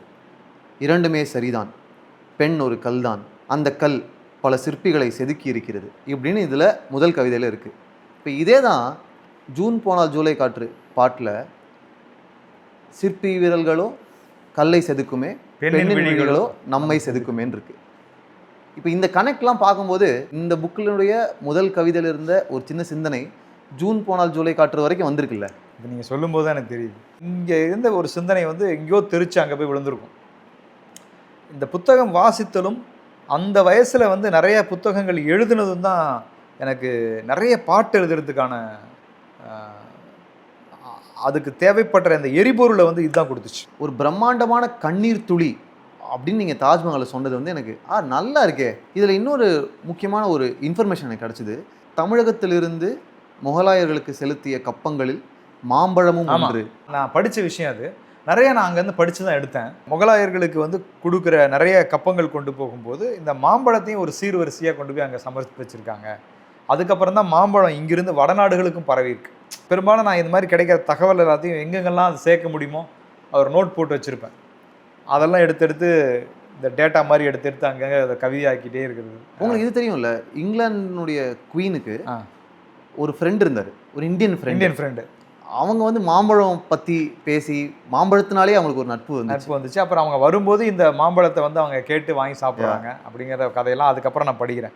எனக்கு உடைந்த நிலாக்கள் பொறுத்த வரைக்கும் நீங்கள் வரலாறுல இருந்த உறவுகளையும் காதல்களையும் எழுதுனது தாண்டி இன்னொரு முக்கியமான பதிவாக நான் என்ன நினைக்கிறேன்னா, அதிகார வர்க்கத்தின் கோட்டை செங்கல் ஒவ்வொன்றுக்கடியிலும் ஒரு வீரனின் உயிர் அடக்கம் செய்யப்பட்டிருக்கிறது. அத்தனை நாட்டு தேசிய கொடிகளும் லட்சோப லட்சம் மாங்கல்யங்களை அறுத்து நூல் திரித்து நெய்யப்பட்டவை தானே. சினிமாவில் இதை என்னால் கொட்ட முடியல. ஆனால் சினிமாவுக்கு அது தேவையில்லை. புரட்சியோ மண் சார்ந்த விஷயமோ சமூக சிந்தனையோ அது சினிமா கேட்கல. சினிமா முழுக்க சந்தை. அப்போ அங்கே போய் நான் முழுக்க வேகமாக இயங்க ஆரம்பித்ததுக்கப்புறம் என்னால் இந்த பக்கம் எனக்குள்ளே குவிஞ்சிட்டு இருந்த அந்த இன்னொரு நிறத்தை வந்து வெளிப்படுத்திக்க வாய்ப்பு கிடைக்கல. அப்போ இந்த மாதிரியான புத்தகங்களில் வந்து குறிப்பாக அதிகார வர்க்கத்தை பற்றி எழுதணும்னா ஒரு தனி கோபம் வரும். நம்மளை துரோகத்தால் வீழ்த்தினவங்களை பற்றி எழுதும்போது அது ஒரு தனியாக ஒரு கோபம் இருக்கும். ஸோ அந்த மாதிரி அந்த கோபங்களை வெளிப்படுத்திக்கிறதுக்கு இந்த மாதிரியான தருணங்களை உபயோகிச்சுக்கிறது தான். நான் எப்பவுமே நினைப்பேன், கோபம் ரொம்ப முக்கியமான ஒரு எரிபொருள்னு நான் நினைப்பேன். ஆமாம், ஒரு கிரியேட்டருக்கு, ஒரு சமூகத்துக்கே அது வேணும்னு நான் நினச்சிக்கிட்டே இருப்பேன். ஏன்னா ஒரு காமன் மேனுடைய கோபம் இருக்குல்ல, அது நமக்கு கிட்டத்தட்ட ஒரு மிரர் தான். ஒரு காமன் மேனுடைய கோபம் எங்கேருந்து வருதுன்னா பவர்லெஸ்னஸ்லேருந்து வருது. என் வாழ்க்கை என் கண்ட்ரோல் இல்லை, என்னோடய முடிவுகள் என் கண்ட்ரோல் இல்லை, என்னை சுற்றி நடக்கிற எதுவுமே என் கண்ட்ரோல் இல்லை, இருந்தாலும் நான் இங்கே தான் வாழணுன்ற ஒரு கோபமும் ஆதங்கமும் இருக்குல்ல, அது முக்கியம்னு நினைக்கிறேன். அது இந்த மாதிரி எங்கேயாவது படிக்கும்போது கரெக்டரா அப்படின்னு பல சிம்மாசனங்களுக்கு அடியில் தோண்டி பார்த்தால் இப்படிப்பட்ட ராஜதந்திரங்களால் உறிஞ்சப்பட்ட இரத்த துளிகள் பிசுபிசுக்கும். மன்னர்களை க்ளோரிஃபை பண்ணி மட்டும் எழுதாமல் அதுக்கு பின்னாடி இருந்த இரத்த கரைகளையும் எழுதுனதும் உடைந்த நிலாக்கள் ரொம்ப முக்கியமான ஒரு ஆஸ்பெக்ட்னு நான் நினைக்கிறேன். நிச்சயமாக ரொம்ப அருமையான ஒரு பார்வை, நேர்னா ரொம்ப கூர்மையான பார்வையும் கூட. எனக்குள்ளேயுமே அந்த எண்ணம் ரொம்ப ஆழமாக அப்படியே ஊடுருவி இருக்கும். நிறைய ஒரு கோட்டைகளை பார்த்து பிரமிக்கிறோம், அவ்வளோ ராஜ்யங்களை பார்த்து பிரமிக்கிறோம். ஆனால் எல்லாமே மன்னர்களுக்கு மேலே தான் அந்த புகழும் பேரும் போய் சேரும். உண்மையிலேயே இப்படி ஒரு விஷயம் பண்ணணுன்றது ஒரு யாரோ ஒருத்தன் செஞ்சு ஒருத்தனுடைய தாட்டாக இருந்திருக்கலாம். அவனுடைய சிந்தனையை வந்து உள்வாங்கி வேற ஒருத்தர் பெரிய அதை உழைச்சி பெருசாக பண்ணியிருக்கலாம். ஆனால் அவங்கெல்லாம் காலத்தில் வந்து கரைச்சி தள்ளப்பட்டாங்க. மொத்தத்தில் வந்து அன்னைக்கு யார் ரூலரோ அவங்க பேரில் தான் அது அந்த கிரெடிட் போய் சேரும். ஃபுல் கிரெடிட்ஸ் அவங்களுக்கு போயிருது. ஒருவேளை வந்து நம்ம பார்த்து பிரமிக்கிற என்ன தமிழகத்தினுடைய பெரிய பெரிய விஷயங்களை வந்து ராஜா அன்னைக்கு இருந்த ரூலர் அல்லது மன்னர் வந்து போன போக்கில் வந்து பண்ணுங்க அப்படின்னு சொல்லிட்டு போன ஒரு விஷயமா இருந்திருக்கும். அதை உழைச்சி வாழ்க்கையவே அர்ப்பணித்து அதுக்காக செத்து போயிருப்பாங்க, பேரே வெளியில் வந்திருக்காது. ஆனால் இவரால் தான் இந்த இவ்வளோ பெரிய விஷயம் நடந்திருக்கு அப்படின்னு. ஏன்னா கல்வெட்டில் ராஜா பேர் வந்துருக்கு, அவ்வளோதான் வந்திருக்கு. அன்னைக்கு அவ்வளோதான் செய்தி. சரித்திரத்தில் எது கல்வெட்டாக இருக்கோ அதை தான் நம்புகிறோம் இன்றைக்கி நம்ம. ஸோ அதெல்லாம் யோசிக்கும்போது அது அந்த சம்மந்தப்பட்ட விஷயங்களை படிக்கும்போது ஒரு சாதாரண ஒரு காமன் மேனுடைய உழைப்போ அல்லது திறமை, குறிப்பாக திறமை, அந்த திறமை வெளிச்சமே இல்லாமல் மங்கி போயிருக்கு. அன்னைக்கு இருந்த திறமைகளுக்கெல்லாம் பாருங்களேன், எதுவுமே இருந்திருக்காது. ஒரு சிற்பி அப்படியோ செதுக்கியிருப்பான், அவனே ரசிச்சிருப்பான். அதை பார்த்து இந்த கண்ணு ஆஹா ரொம்ப அருமைப்பா, இது மேலே ஒரு இமை இப்படி வச்சிருக்கியே, இது எவ்வளோ அழகு, யாருமே சொல்லியிருக்க மாட்டாங்க. அவன் மட்டுமே அதை எடுத்து அப்படியே ஊதிட்டு அப்பா கண்ணை திறந்துட்டேன். இப்போ போகிறப்போ வரவங்க பிறந்திரி பிரதானிகளை இப்படி பார்க்குற பார்வையோடு கடந்து போயிருப்பாங்க. இப்படி தான் நடந்திருக்கும். ஏன்னா 1000 சிற்பம் இருக்குது. அதில் வந்து ஒவ்வொரு சிற்பியும் உட்காந்து பாராட்டியிருப்பாங்களா கூட தெரியல அன்னைக்கெல்லாம். ஸோ அப்படி ஒரு சிற்பியோடைய அந்த வலி அப்படியே அந்த கல்லோடவே போயிடுச்சு இல்லை. அதெல்லாம் யோசிப்பேன் நான் போய் ஒரு கோயிலில் உட்காந்தா, இது எவ்வளோ பேருடைய ஒளிகள் இதுக்குள்ளே இருக்குது, எவ்வளோ பேருடைய கதைகள் இந்த கல் கேட்டிருக்கு. நான் கேள்விப்பட்டது என்னென்னா, அவங்க வாழ்க்கையே ஒரு பெரிய கோயில் எடுத்துட்டோம்னா அவங்க ஒரு இளைஞனாக உள்ளே போகிறவன் அப்படியே அவன் முடிகிற வரையும் கட்டியிருப்பான், அதுலேயே இருந்திருப்பான், அப்படியே சிற்பியாகவே வாழ்ந்திருப்பான். ஆனால் அவனுடைய பேர் வந்து அவன் எதுவுமே நமக்கு தெரியாது. மொத்தம் அருண்மொழிவர்மனால் கட்டப்பட்டது தான் பெரிய கோயில். ஒரு லைனில் டக்குன்னு எனக்கு வாலி வந்துட்டு போயிட்டார். இறகாய் சென்றவன் விறகாய் வீடு திரும்பினான்.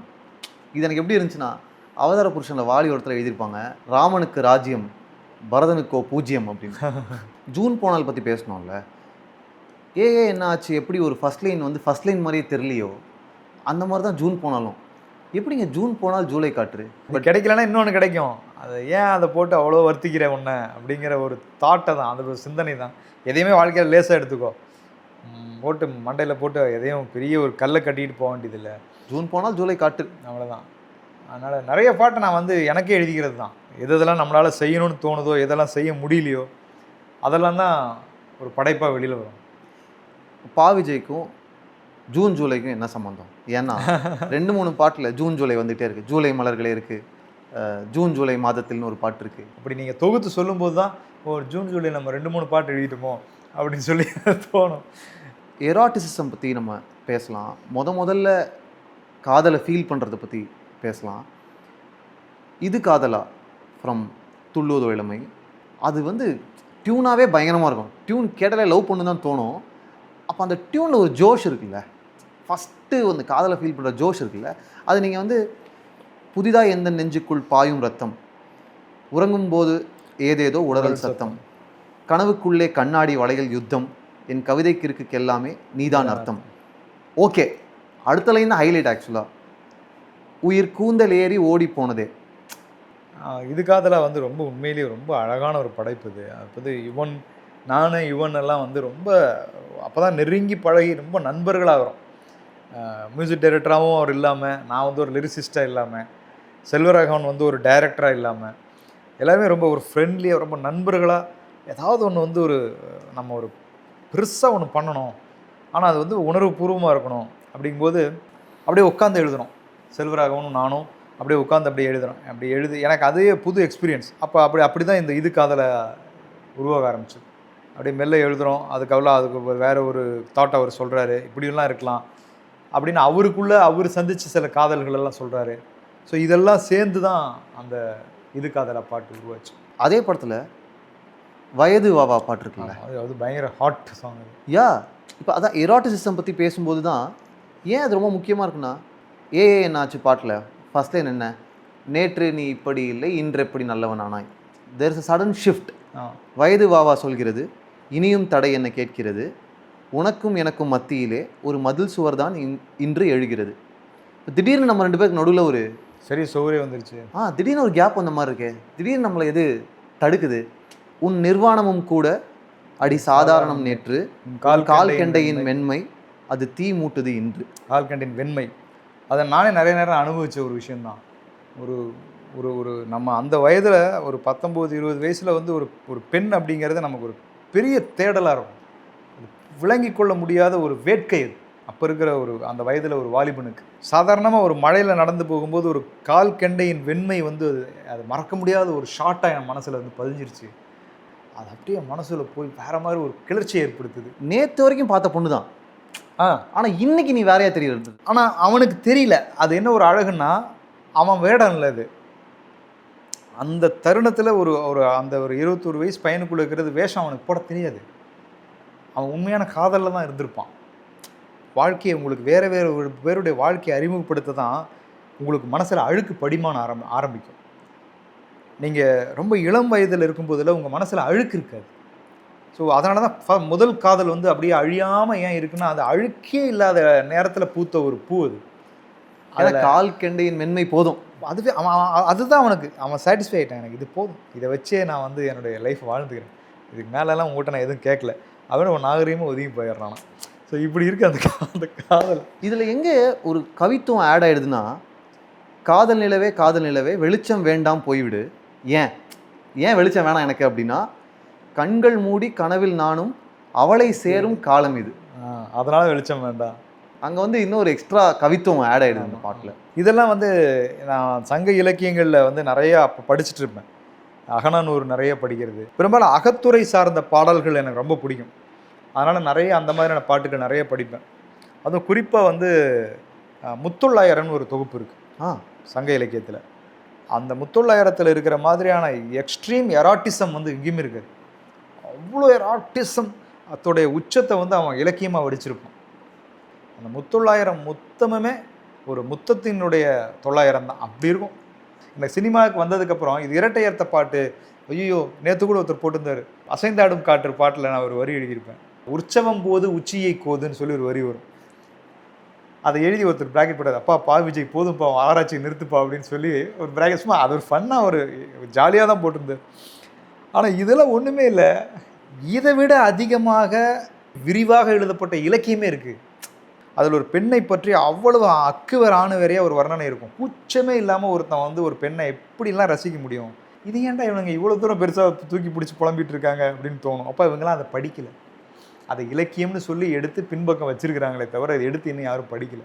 இதை விட வந்து புணர்தலை பற்றி அவங்க எழுதியிருக்கிறதெல்லாம் பார்த்தோம்னா நமக்கு அவ்வளோ புல்லரிச்சு போகும். எப்போ எவ்வளவு அணுவாக ரசிச்சிருக்கான் அந்த இன்சிடெண்ட்டை, அவ்வளவு சிலாகிச்சு அதை வந்து ஒரு கவிஞன் அதை வெளிக்கொண்டு வந்திருக்கான் அப்படின்னு சொல்லி தோணும். அப்படியே ஹோப்புக்கு வருவோம். போக போக ஃப்ரம் பட்டியல் எனக்கு ரொம்ப ரொம்ப பிடிச்ச ஒரு பாட்டு. போகட்டும் தப்பு தப்பாய் போட்ட கணக்கு, தோன்றட்டும் இன்று முதல் ரெட்டை கிழக்கு, கை கெட்டும் தூரத்தில்தான் வானம் ஒன்று கிடக்கு, பூக்கொட்டும் மேடை மேலே வாழ்க்கை உண்டு நமக்கு. போக போக சரியாயிரும், போக போக கடந்துடலாம், இது எல்லாமே சொல்லியிருக்காங்க. ஆனால் பூக்கொட்டும் மேடை மேலே வாழ்க்கை உண்டு நமக்குன்னு நீங்கள் எழுதுனது வந்து எனக்கு ரொம்ப ரொம்ப பிடிச்சிருந்துச்சு. ஏன்னா அதுக்கு நான் வந்து ஆசைப்பட்டிருப்பேன். ஒரு ஆடியோ ரிலீஸுக்கு போகிறோம், அங்கே புறக்கணிக்கப்படுறோம். ஒரு பெரிய டைரக்டர் ஒரு படத்தில் ஒரு பாட்டு எழுதுகிறேன் சார். அப்போ அந்த டைரக்டர் படத்தை எழுதவே முடியாது, அப்படி ஒரு டைரக்டர் எழுதிட்டேன். எழுதி முடித்து அந்த ஸ்டேஜில் நான் தான் காம்பேரிங்கே பண்ணுறேன். அது வந்து அந்த பாட்டை இப்போ ஆடியோ ரிலீஸே தொகுத்து வழங்குறேன். எல்லாரை பற்றியும் அந்த டைரக்டர் பேசுகிறாரு, ஃபைனலாக என்னை பற்றி மட்டும் பேசலை.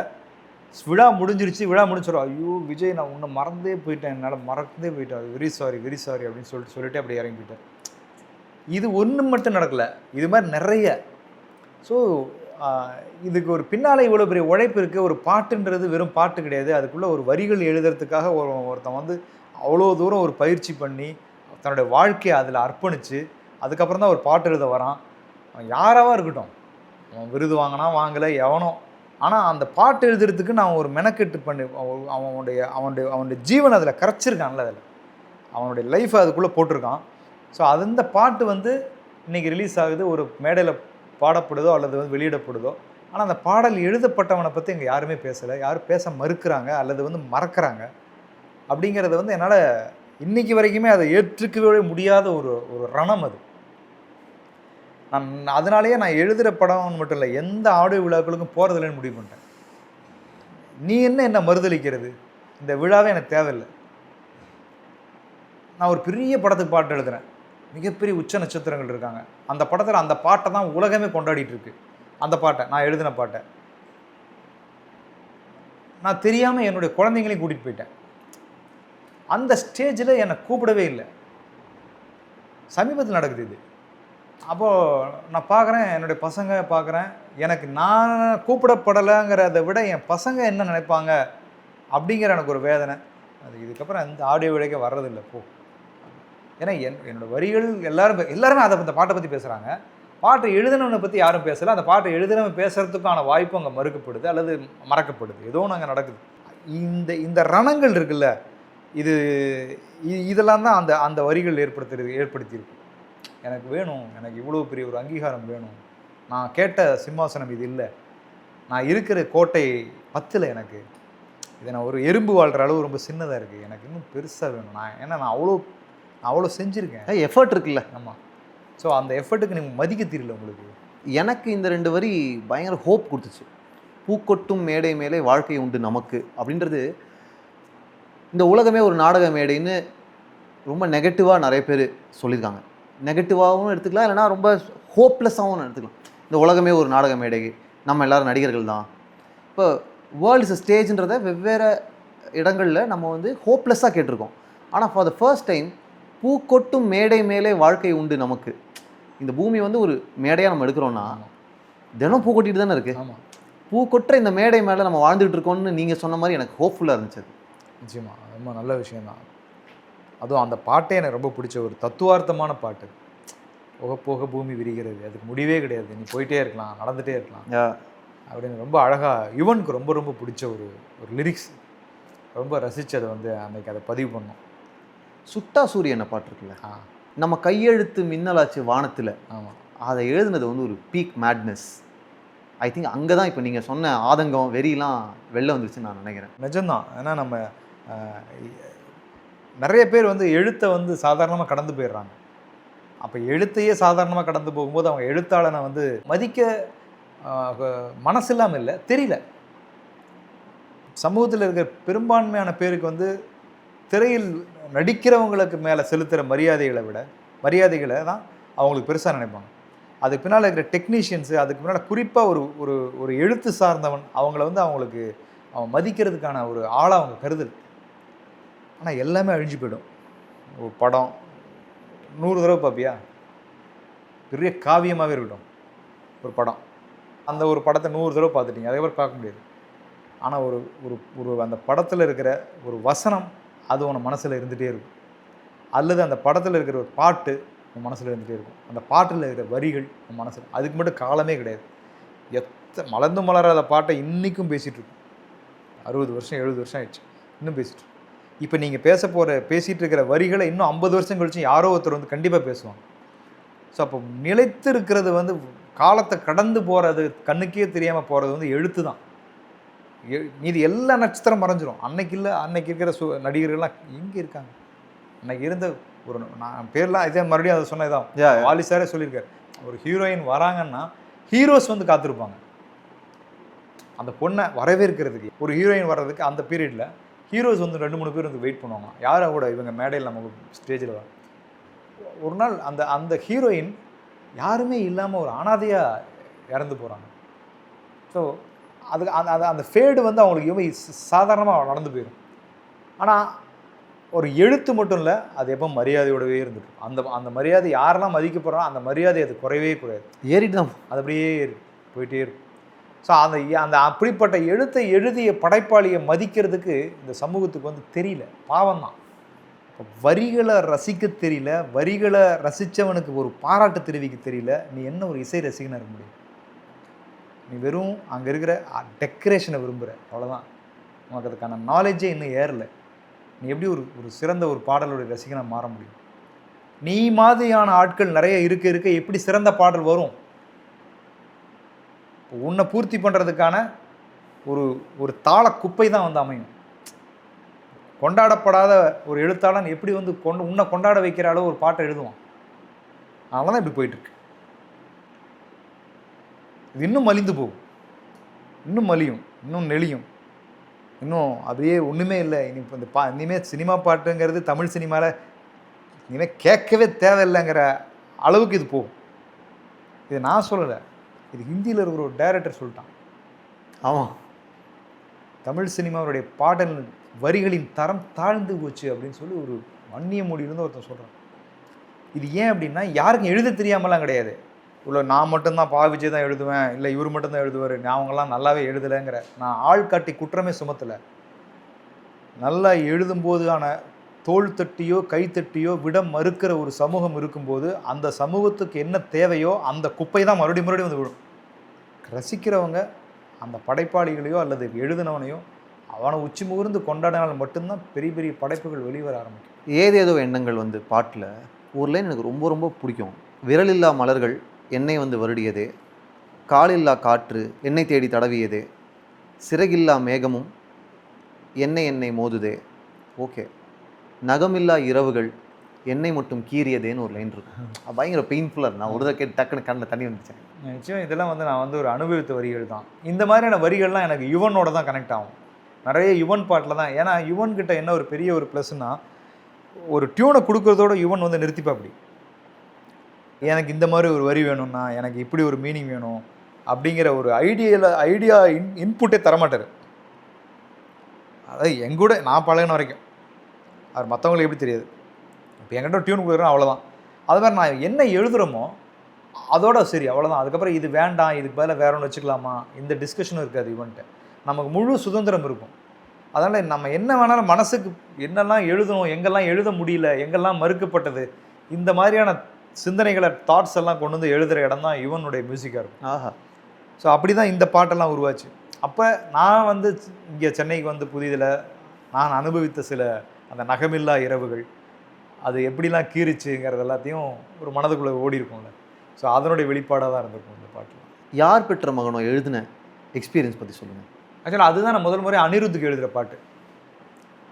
அப்போ வந்து எனக்கு அனிருத்துக்கிட்டேருந்தே வந்து ஒரு வாட்டி, சார் இந்த படத்தில் இந்த பாட்டு தான் என்னால் இந்த படத்தில் கொடுக்க முடிஞ்சுது, ஆனால் இது ரொம்ப நிற்கும் சார் இந்த பாட்டு அப்படின்னு சொன்ன. அப்படி ஆனால் எனக்கு அது நம்பிக்கை இல்லை. அப்போ இது ஒரு சோகப்பாட்டாக இருக்குது, என்ன நீ எனக்கு ஃபஸ்ட் டைம் நான் எழுதுகிறோம், ஏதாவது ஒரு நல்ல ஒரு எனர்ஜியாக ஒரு பாட்டு கொடுக்கூடாது சார், இந்த பாட்டு நிற்கும் சார் அப்படின்னு.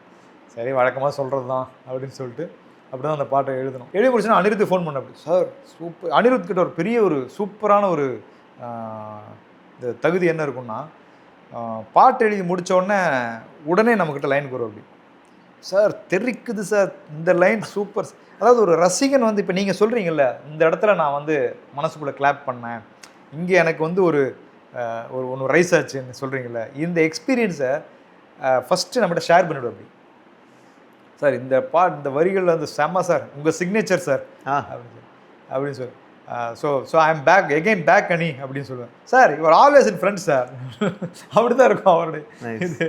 அப்படி ரொம்ப எனர்ஜியாக பேசுவார். ஸோ அப்படி தான் இந்த சொல்லி தான் இது எப்போவுமே எவர் கிரீனாக இருக்கும் சார் அப்படிங்கிற மாதிரி சொன்னார். ஆனால் அது இவ்வளவு தூரம் எல்லாருக்கும் போய் சேரும் அப்படின்னு எனக்கு தெரியாது.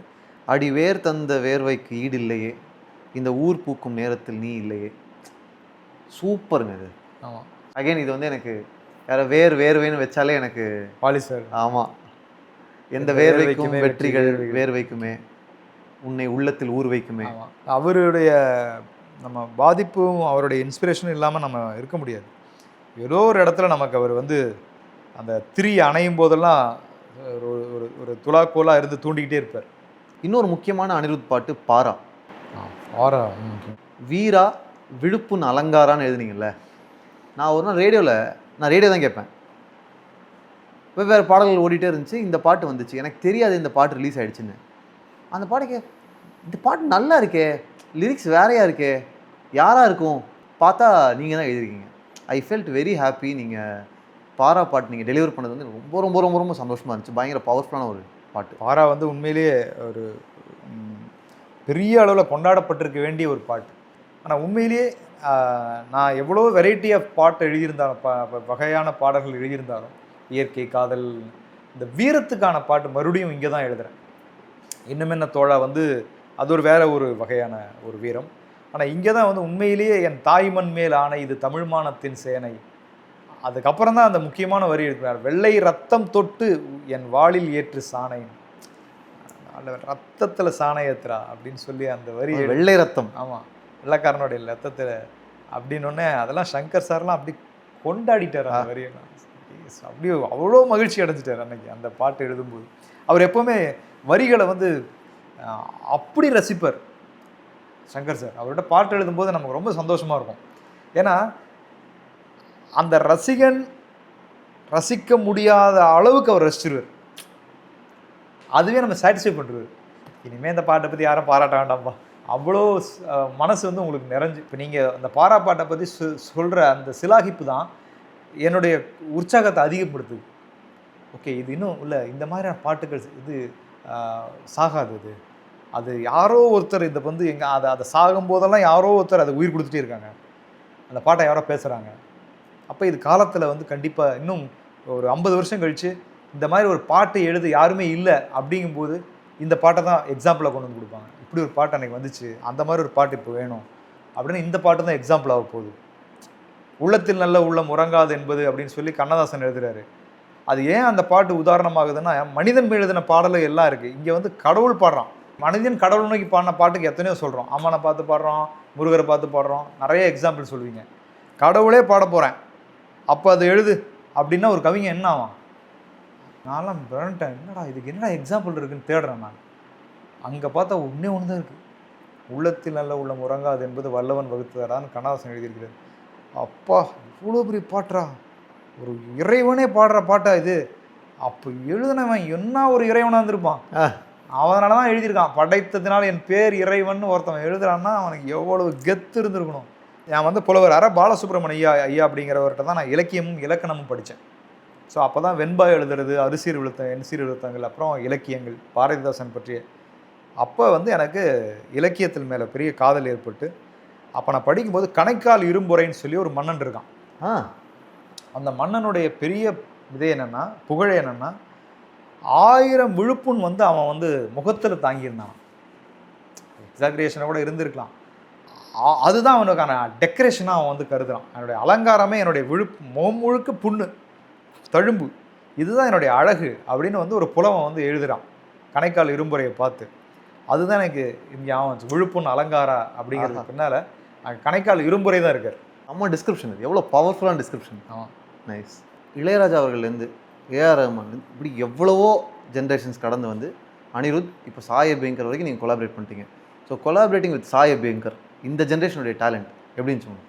சாய் அபியங்கர் வந்து நான் பாட்டு எழுதுறதுக்கு முன்னால் வரைக்கும் அவர் மேலே எனக்கு ஒரு வேறு ஒரு விதமான பார்வை இருந்துச்சு. ஏதோ மியூசிக்காக ஏதோ ஒன்று ஒரு ஸ்ட்ரைக் பண்ணுற அப்படியே அது ஹிட் ஆகிடுச்சு அப்படிங்கிற மாதிரியான ஒரு எண்ணம் கூட இருந்தது. நான் சாய்கிட்டே சொன்னேன், இந்த இளம் வயதில் அவரோட திறமையானவங்க நிறைய பேர் இருக்காங்க. நான் சாய்கிட்ட நான் பார்த்த ஒரு வியந்த ஒரு விஷயம் என்னென்னா, என்ன வேணும், அதாவது தனக்கு தேவையானது சரியாக தவறாங்கிறது வேற, அது ஒர்க் அவுட் ஆனால் தான் தெரியும். ஆனால் என்ன வேணுங்கிறதுல ரொம்ப கிறிஸ்டல் கிளியராக இருக்குது. அப்படி லிரிக்லையுமே வெரி கிறிஸ்டல் கிளியர் லிரிக்கில். அதுக்கப்புறம் இப்போ ஒரு 3 நாளைக்கு முன்னாடி எங்கள் பையன்கிட்ட சொல்லிட்டு இருந்தேன், அந்த சித்தப்பு சிலுக்கு சிக்குன்னு வாராலே பாடல, அந்த பாட்டோட லிரிக்கை நான் மறுபடியும் நான் வந்து யோசிச்சுட்டு இருக்கேன். ஓ இதனால தான் இந்த பையன் வந்து இந்த வரியெல்லாம் ஓகே பண்ணியிருக்கான், இந்த லைனுக்கு அப்புறம் இப்படி போட்டிருக்கான். ஸோ இந்த வரி இவன் ஓகே பண்ணதுக்கு இவனுடைய மைண்ட் செட் தான் காரணம் அப்படின்னு நான் அவன் ஏன் ஒரு வரியை ஓகே பண்ணுறான் அப்படிங்கிறதுக்கான ஒரு டெஃபினிஷனை நான் அந்த பாட்டில் பிடிக்கிறேன். அப்போ கருப்பு பாட்டை எழுதும்போது தான் நான் அதை உணர்ந்தேன், எப்படி வந்து இந்த சாய் அபியங்கர் லிரிக்கை வந்து, ஏன்னா நான் வந்து ஒரு ஸ்டைல் எழுதுகிறேன் சார், அது ஆர்ஜே பாலாஜிக்கு ரொம்ப ரொம்ப பிடிக்கும். நான் என்ன எழுதினாலும் பாலாஜிக்கு பிடிக்கும் சார். அது பாலாஜி எனக்கும் அப்படி ஒரு நல்ல ஒரு சூப்பர் கெமிஸ்ட்ரி அது. இப்போ லிரிக் பார்த்துட்டு சாய் என்ன சொல்கிறேன் அப்படின்னா, நல்லா இருக்கு அண்ணா, நான் வந்து சார்கிட்ட கொஞ்சம் கரெக்ஷன்ஸ் இருக்குது, நான் பேசிக்கிறேன் அப்படின்னு சொல்லிட்டாரு. எனக்கு கரெக்ஷன்ஸ் இருக்குதுன்னு சொல்கிறான் சார், நீங்கள் வந்து பார்த்துங்க சார் அப்படின்னு பாலாஜி. செம்ம கோவம் வருது எனக்கு, கரெக்ஷன்ஸ் இருக்கா அப்படின்னு சொல்லிட்டு, சரி ஓகே நம்ம வந்து எதுவும் கோவிச்சுக்க வேண்டாம், யங்ஸ்டர் விட்டுடலாம் அப்படின்னு சொல்லிட்டு சரின்னு அதே மாதிரி டிஸ்கஷன் வருது. அப்போ நான் சொன்னேன், சாய் நான் வந்து வேணுன்னா நான் நேரில் கூட வந்துடுறேன், ஒரே சிட்டிங்கில் முடிச்சிடலாம், ஃப்ரெஷ்ஷாக கூட எழுதிடலாம், கரெக்ஷன் வேணாம் சாய், அது விட்டுடலாம். இல்லை சார் கண்டென்ட்டாக ரொம்ப நல்லா இருக்குது சார், எனக்கு கரெக்ஷன் என்னென்னா அப்படின்னு சொல்லி அது வரைக்கும் நான் அவருடைய கரெக்ஷனுக்குள்ளே போகல. அதுக்கப்புறம் தான் ஒரு பாயிண்ட் சொல்கிறேன், அப்படி இல்லை சார் எனக்கு வந்து இந்த சந்தத்துக்கு இந்த மாதிரி குத்துப்புள்ளி எழுத்தில் தான் சார் வேணும் அப்படின்னு. இந்த பையன் குத்துப்புள்ளி எழுத்து சொல்கிறானே அப்படின்னு சொல்லி எனக்கு ரொம்ப ஆச்சரியமாயிடுச்சு. சார் இந்த இடத்துல வந்து பட்டம்பரி வட்ட நெத்தியில் சேர சந்தன காப்பு சத்தியம் சேர, அந்த பட்டம்பரி வட்ட நெத்தியில் சேர இருக்குல்ல, தத்த தர தத்த தத்தார, அந்த தத்த தத்தாரில் எனக்கு குத்து எழுத்து வேணும் சார். புள்ளி வச்சு எழுத்து வேணும், சரியான ஆள்டாய்வன் அப்படின்னு சொல்லி அங்கே தான் பிடிச்சவன் நான். இவன் வந்து லிரிக்கல் வந்து ரொம்ப கரெக்டாக அந்த இடத்துல நெருக்கி வேணும்னு நினைக்கிறான் அப்படின்னு. அதுக்கப்புறம் தான் அவனுடைய தேவை என்னன்னு எனக்கு புரிய ஆரம்பிச்சது. ஒரு வரியாக எடுத்து, ஓகே இங்கே என்ன வேணும் உனக்கு, ஓகே இந்த இடம் இப்படியா அப்படின்னு ஒன்றா மாற்றி சின்ன சின்ன. உங்களுக்கு ரொம்ப பிடிச்ச வரினா அதில் என்ன? உயிர் வேட்ட நடத்திடவே விட்டு பலியிட்டு பறை கொட்ட களம் இறங்கி சாமி வருது. அது ஏன் எனக்கு ரொம்ப பிடிக்கணும் அந்த வரி, அருணகிரிநாதர் முருகருக்கு எழுதியிருப்பார் முத்தை திருப்பதி திருநகையில், வெட்டுப்பலி இட்டு குலகிரி குத்துப்பட ஒத்த புறவல பெருமாளேன்னு எழுதுவார். சூரனை வந்து வதம் பண்ணதை அவர் வர்ணிக்கிறார். அந்த பாட்டே வதம் பண்ண பாட்டு தான். எப்படிப்பட்ட ஒரு முருகர், எப்படிப்பட்ட ஒரு சூரனை வதம் வதம் பண்ணினவன் வந்து அவதாரம்னாலும் வதம் செய்யப்பட்டவன் எவ்வளோ பெரிய பலசாலி. இவனை தான் இவர் வதம் வதம் பண்ணுறதுக்காக ஒருத்தன் பிறந்து வரான். அப்போ எவ்வளோ பெரிய ஆளாக இருக்கணும். அப்போ அதில் வந்து எழுதியிருப்பார், வெட்டி பலி இட்டு குலகிரி குத்துப்பட ஒத்த புறவள பெருமாளேன்னு எழுதுவார். ஸோ இந்த வெட்டிப்பலி இட்டு குலகிரிங்கிற வார ரொம்ப பிடிக்கும். பாலாஜி இந்த டியூனுக்கு அப்படியே ஃபிட் ஆகுது, இதை எடுத்து இந்த பாட்டில் வைப்போம் அப்படின்னா, உயிர் வேட்டை நடத்தி டவே வெட்டு பலி இட்டு பறை கொட்ட களமிறங்கி சாமி வருது. ஸோ இது கேட்குறவங்க அவ்வளோ தூரம் கேட்டிருப்பாங்கன்னு எனக்கு தெரில. ஆனால் இதுக்குள்ளே அருணகிரிநாதனும் இருக்கார். ஸோ அதனால எனக்கு அது ரொம்ப என்ன வித் அருணகிரிநாதர் அப்படிங்கும்போது அது ஒரு பெரிய பாக்கியம் இல்லை. Nice nice. எனக்கு தில் படத்தினுடைய ஓப்பனிங் சாங் ரொம்ப ரொம்ப பிடிக்கும். அது வெறும் ஹீரோ எலிவேஷன் சாங்காக இல்லாமல் லைஃபுக்கான ஒரு பாட்டாகவும் இருக்கும். இன்னொன்று எதெல்லாம் தில்லுன்னு சொல்லிட்டே வரும்போது நீங்கள் டக்குன்னு ஹிட்லர் காலத்தில் சார்லி சாப்ளின் தில்னு எழுதியிருப்பீங்க. எனக்கு அது ரொம்ப ஐ ஓப்பனிங் லைனாக இருந்துச்சு. ஏன்னா அதுக்கப்புறம் தான் சார்லி சாப்ளின் எவ்வளோ தில்லான ஒரு ஆள் நான் தெரிஞ்சுக்கிட்டேன். ஆமாம், ஏன்னா அப்போவே அவரை பற்றி ஒரு படம் எடுத்திருப்பாரு, கிரேட் டிடெக்டர் அப்படின்னு சொல்லி எடுத்திருப்பாரு. அதுக்கு அடுத்த வரி வரும், பிரிட்டிஷ் காலத்தில் கதர் சட்டை எல்லாம் தில். ஸோ கைரேகையில் ஒன்றுமில்லை கையில் வேண்டும் தில். கைரேகையில் ஒன்றுமில்லை கையில் தான் தில் வேணும். நீ வந்து போய் கைரேகையை பண்ணி அதை நம்பிட்டு இருக்காத. ஸோ கைதான் தில். இதெல்லாம் வந்து நம்மளுடைய ஆரம்ப காலகட்ட ஆர்ப்பாட்டங்கள். துள்ளல் இசை பாடல்கள் எழுதும் போதுமே நான் அதை ரொம்ப கவனிப்பேன். ஏன்னா அதுக்குள்ளே தான் எக்ஸ்ட்ரா எஃபர்ட் தேவைப்படுது. ஆமாம், இப்போ இதெல்லாம் கூட நமக்கு சிந்தனையில் இருக்குது, ஹிஸ்ட்ரி இருக்குது, எல்லாம் சேர்த்து போட்டு ஒன்று எழுதிடலாம். மச்சா மீச வீச்சருவா பாட்டு இருக்குல்ல, ஆமாம், அதில் எனக்கு ஒரு லைன் ரொம்ப ரொம்ப பிடிக்கும். மயில் நான் மருதமலை மயில், புயல் நீ மஜிலிப்பட்டினம் புயலுன்னு இருக்கு. ஓகேவா? ஏன் எனக்கு அது பிடிக்கும்னா, போன மாதம் கூட மஜிலிப்பட்டினத்தில் ஒரு புயல் கரையை கிடக்குது. அது வித்தியாசம் சார் கேட்டார். அது கரெக்டாக இந்த வரி, அந்த வரி வேறு ஏதோ இந்த ஃபஸ்ட்டு வேறு என்ன எழுதியிருந்தேன், மயில் இது மருதமலை மயில் நீ மஜிலிப்பா, அப்புறம் வேறு ஏதோ எழுதியிருந்தேன். இப்போ அவர் வந்து இந்த வார்த்தையை மாற்றலாம்ப்பா, இந்த புயல் இது ஏதோ ஒரு புயல்னு எழுதியிருந்தேன். அப்போ நான் சொன்னேன், சார் மஜிலிப்பட்டினம் புயல் போடுவோம் சார். ஏன்னா அப்போ தான் அந்த பாட்டு ஏன்பா எப்போ புயல் வந்து அங்கே தான் சார் கரை கிடக்கும். மஜிலிப்பட்டினம் வந்து புயலுக்கான ஒரு ஏரியா. ஆமாம், அதை வந்து கொண்டு வந்து ஒரு ஜாலியான பாட்டில் வைக்கிறது இருக்குல்ல. ஸோ இப்போ இது ஏன் தேவைப்படுது? இப்போ உங்களுக்கு புரியுதுல, இப்போ ரேண்டமாக எழுதலாம், ரேண்டமாக ஒரு பொண்ணை பற்றி எழுதுறது, ஒரு பையனை பற்றி எழுதுறதுன்னு எழுதிட்டே போகலாம், என்ன வேணால் எழுதலாம். பட் இந்த மாதிரி விஷயங்கள்லாம் சேர்க்கும் போது என்ன கொடுக்குது? அது ஒரு கூடுதல் ஒரு அட்ராக்ஷனை, ஒரு ஈர்ப்பை கொடுக்கும். அப்படி தான் நாங்கள் இதை எழுதணும். இந்தாடி கப்பா கடைங்க பாட்டில் ஆடி வந்தால் அல்வா கடை, அசைஞ்சு வந்தால் மளிகை கடை அப்படின்னு சொல்லி ஒன்று ஒன்றா வரும். பளபளக்கும் பாத்திர கடை, உம்முன்னு தான் நிற்கும் போது குட்டி பூக்கடை, பழக்கடை தான், தங்க நகை கடை தான், ஆனால் துணிக்கடை தான் உனக்கு மட்டும் தேவைப்படாதுன்னு சொல்லி வரும். ஸோ அந்த மாதிரி இப்போ கடையெல்லாம் வச்சு வருவார். அது ஏதாவது இந்த மாதிரி ஒரு கலாட்டாவான பாட்டுக்குள்ளே ஒரு சின்ன கலாட்டா என்ன பண்ணலாம் அப்படின்னு யோசிக்கிறது. இலியானா பாட்டு இருக்குல்ல, நண்பனில் வந்து இடுப்புக்குன்னே ஒரு பாட்டு. அதில் இடுப்பை பற்றி நிறைய எழுதிருப்பீங்க, ஒல்லி பெல்லி ஜெல்லி பெல்லி எல்லாம் ஓகே. துத்தா நாகத்தகடுன்னு எழுதிருப்பீங்க. துத்தநாகத்தகடு அப்போ தான் சொன்னார், இலியானாக்கான ஒரு பாட்டு. அது வந்து அதை வந்து நம்ம ரொம்ப ஒரு சிருங்காரமாக எழுதணும் அப்படிங்கும்போது அந்த வரி இருந்துச்சு. இப்போ துத்தநாகத்தகடெல்லாம் வந்து அது வேறு லெவலான ஒரு ஒரு அம்சமாக இருக்கும். ஏன்னா அது அவ்வளோ துத்தநாகத்தகடுங்கிறது ஒரு பெரிய ஒரு என்ன சொல்கிறது, ஒரு பளபளப்புக்கும் உகந்தது. அதே சமயத்தில் அதனுடைய வழுவழுப்பு தன்மை வந்து அவ்வளோ அழகாக இருக்கும். அதனால எவ்வளோ தின்னாக இருக்கும். ஆமாம், எனக்கு என்ன ஆச்சரியமாக இருந்துச்சு சொல்லட்டுமா? இப்போ நீங்களும் சரி, டைரக்டர் சங்கரும் சரி, துத்தநாகத்தகடுன்னு ஒரு மாடர்ன் சாங்கில் வைக்கலாம், அது ரீச் ஆகும், அது கொஞ்சம் புரிஞ்சுப்பாங்க நம்பி வைக்கிறதே எனக்கு பரவாயில்லன்னு தான் தோணுச்சு. அது ஒரு பெரிய முக்கியமான டெசிஷன் எனக்கு தோணுச்சு. ஆமாம் ஆமாம், கஞ்சன்ஜங்கா ரயில். ஆமாம், சங்கர் சார் அதுலேயும் அதே மாதிரி தான் ரொம்ப குதூகலமாயிட்டார் அன்றைக்கி அந்த பாட்டெல்லாம் எழுதும் போதெல்லாம். ஐயோ அந்த ஒரு 4-5 இயர்ஸ் பேக் இருக்கும், அங்கே திடீர்னு பக்கத்தில் வந்து ஏங்க கஞ்சன்ஜங்கா ரயிலுங்க அப்படின்னு சொல்லிட்டு போனார். அப்படி வந்து அவர் பயங்கரமாக வரிகளை வந்து பயங்கரமாக கொண்டாடுவார். இல்லை சங்கர் சார் அதில் ரொம்ப நல்ல அழகான தமிழை உள்ளே கொண்டு வருவார். இதை நாங்கள் முன்னே பயன்படுத்தியிருக்கோம். கேர்ள் ஃப்ரெண்ட் பாட்டிலே வரும், அகநக நட்பது நட்பல்ல நெஞ்ச தகநக நட்பது நட்பாகும் அப்படின்னு சொல்லி அப்படியே அதை அப்போவே வந்து மறக்க செய்வது லவ் ஆகும்னு சொல்லி டேட்டிங் சாங்குள்ளே திருக்குறளை கொண்டு வந்து போட்டிருப்போம். பாய்ஸை எங்கே வைக்காதே, ஃபுல் ஸ்டாப் வைக்காதே, ஹார்ட்டுக்கு ஹெல்மெட் போடாதேன்னு. ஸோ இந்த ஒரு பாட்டுக்குள்ளே திருக்குறள் வரியில் கொண்டு வந்து உள்ளே வைக்கிறது. இன்னொன்று சொல்லுங்கள், அந்த டேட்டிங் பாட்டில் டேஷ் டேஷ் எதுவுமே இதுவரை பார்க்கல, கோடிட்ட இடங்களை நிரப்புங்கன்னு எழுதியிருப்பீங்கள்ல. ஏங்க இது எப்படி இப்போ டேஷ் டேஷ்னு எப்படிங்க இருந்தீங்க? அதாவது அவன் ஏதோ ஒன்று பயங்கரமான விஷயத்த சொல்ல வரான், ஆனால் என்னன்னு சொல்லக்கூடாது. அப்படிங்கும்போது டேஷ் டேஷ் விஷயங்களை கோடிட்டேறாங்களே நீயா நிரப்பிட்டு போ அப்படின்னு அது ஒரு விளையாட்டா ஒரு ஜாலியா ஜாலியாக. செங்கிஸ்கானா இனி உன்கிஸ் தானா? செங்கிஸ்கான்ல அதில் வரும், இலியானால வரும். ஆ இது ஒரு அரப் சாங் மாதிரி தானே வரும் அதில். ஸோ அதனால எங்களுக்கு அதெல்லாம் கனெக்ட் ஆனார் செங்கிஸ்கான்ல உள்ளவன்ட்டு. இதில் வந்து நிறைய பேர் சொல்லுவாங்க இலியானா பேரே இதில் இருக்குன்னு. அலைக்கலைக்கா பாட்டுலையுமே அகர்வால் அல்வான்னு நீங்கள் எழுதிருக்கீங்கல்ல? ஆமாம், நான் அதான் சொன்னேன், அகர்வால் ஸ்வீட்ஸுங்கிறது ரொம்ப ஃபேமஸ்ஸு. இனிப்பான உரைப்பான அகர்வால் அல்வா அப்படின்னு வரும். ஸோ ரொம்ப அல்வாலேயே காரமான அல்வாவாகவும் இருக்கு. ஏன்னா அந்த சுச்சுவேஷன் அப்படி சண்டை வரும் அவங்களுக்குள்ள. ஸோ அதனால் சண்டையும் போடுவா லவ்வும் பண்ணுவா அப்படிங்கிற ஒரு அர்த்தத்தில் ஒரு அந்த பொண்ணோட அந்த ஆக்ட்ரஸோட பேரை சம்டைம் உள்ளே போட்டு கொண்டு வர்றது. காஜல் அகர்வாலுக்கு ஒரு ரெஃபரன்ஸ். ஆமாம். சில பாடல்கள்லாம் கேட்கும்போது நமக்கு என்ன தெரிய வரும் அப்படின்னா, composer, director, lyricist they all had fun. அவங்களே ரொம்ப சந்தோஷமாக அதை கிரியேட் பண்ணியிருக்காங்க, ஜாலியாக பண்ணியிருக்காங்கன்னு நமக்கு கேட்கும்போது தோணும். நிச்சயமாக அந்த மாதிரி உங்களோட நிறைய பாடல்கள் எனக்கு தோணும். கிளிமாஞ்சாரோலாம் வந்து அவர் வரிக்கு வரி ரசிச்சிருக்காரு. அது ஆக்சுவலாக ரகுமான் சாருடைய டியூனு சங்கர் சாருக்கு நான் எழுதுனது. ஆனால் ஹாரி ஜெயராஜ் சாருக்கு ரொம்ப ரொம்ப பிடிச்ச பாட்டு. நான் நிறைய பாட்டு எழுதும்போது அவர் அதை தான் ரெஃபரன்ஸாக சொல்லுவார். கிளிமாஞ்சாரோ மாதிரி வேணும், கிளிமாஞ்சாரோ மாதிரி வேணும், அதில் இருக்கிற அந்த லிரிக் மாதிரி வேணும் அப்படின்னு சொல்லி நிறைய இடத்துல. கிளிமாஞ்சாரோ வந்து ஒரு ஜாலியான பாட்டு தானே, அகெயின் ஜாலியாகவே எழுதிட்டு போயிடலாம்.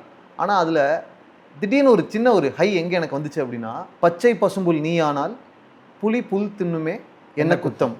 அங்கே வந்து டக்குன்னு ஒரு மாஸ் வந்துடுது. புலி நார்மலாக புல் தின்னாது, ஆனால் புல் நீயா இருந்தால் தின்னும், அதனால் என்ன குத்தம் அப்படின்னு சொல்லிட்டு அது ஒரு நிறையா அதில் வந்து சரணத்தில் நல்ல நல்ல இந்த மாதிரி காயின்ஸை வந்து நிறையா சேர்த்துருப்போம். மொகஞ்சதாரோ உள்ள நுழைஞ்சதாரோ உன்னில் குழஞ்சதாரோ யாரோன்னு வரும். ஸோ அது வந்து அவர் ரொம்ப பிடிக்கும் அவருக்கு. ஸோ மொகஞ்சதாரோ உள்ள நுழைஞ்சதாரோ அதில் குழஞ்சதாரோ. Thank you so much. ஜாலியாக நிறைய விஷயங்கள் பேசணும். ரொம்ப நல்லா இருந்துச்சு. நீங்கள் ஆரம்பத்துலேருந்து கேட்கும்போதுலேருந்தே நான் பார்த்தேன், ரொம்ப வித்தியாசமான ஒரு கோணத்தில் அவங்க மனசுக்குள்ளேருந்து வெளியில் கொண்டு வர்ற சில இன்டர்வியூஸ் தான் அமையும். அந்த ஒரு படைப்புக்குள்ளே என்னெல்லாம் சுவாரஸ்யங்கள் இருக்குது, ஒரு படைப்பாளன் எப்படி ஒரு வலியும் ஒரு அழகு தான். ஸோ அதெல்லாம் எப்படி கடந்து வந்திருக்கான் அப்படிங்கிறத அவங்க பாயிண்ட் ஆஃப் வியூலேருந்து சொல்ல வைக்கிற வித்தை இருக்குல்ல, அது ரொம்ப சில பேருக்கு தான் வாய்க்கும். ஸோ அப்படி நீங்கள் வந்து பண்ணின இன்டர்வியூஸ்லேயும் இப்படி இருந்துச்சு. அதே மாதிரி நான் நினச்சதை விட சூப்பராக வந்திருக்கோம்னு நினைக்கிறேன். நிறைய பேசியிருக்கோம், நிறைய பாட்டுகளை பற்றி சொல்லியிருக்கோம், நிறைய பர்சனலாக எனக்குள்ளே ரொம்ப உறங்கி கிடக்கிற சில நேரங்கள் அந்த கோபம் வெளிப்பட்டுரும். நம்மளுடைய சந்திப்பில் வந்து நிறைய உண்மைகளை வந்து வெளியில் பேசக்கூடிய ஒரு இடமா வந்து அமைஞ்சிருச்சு. Thank you so much.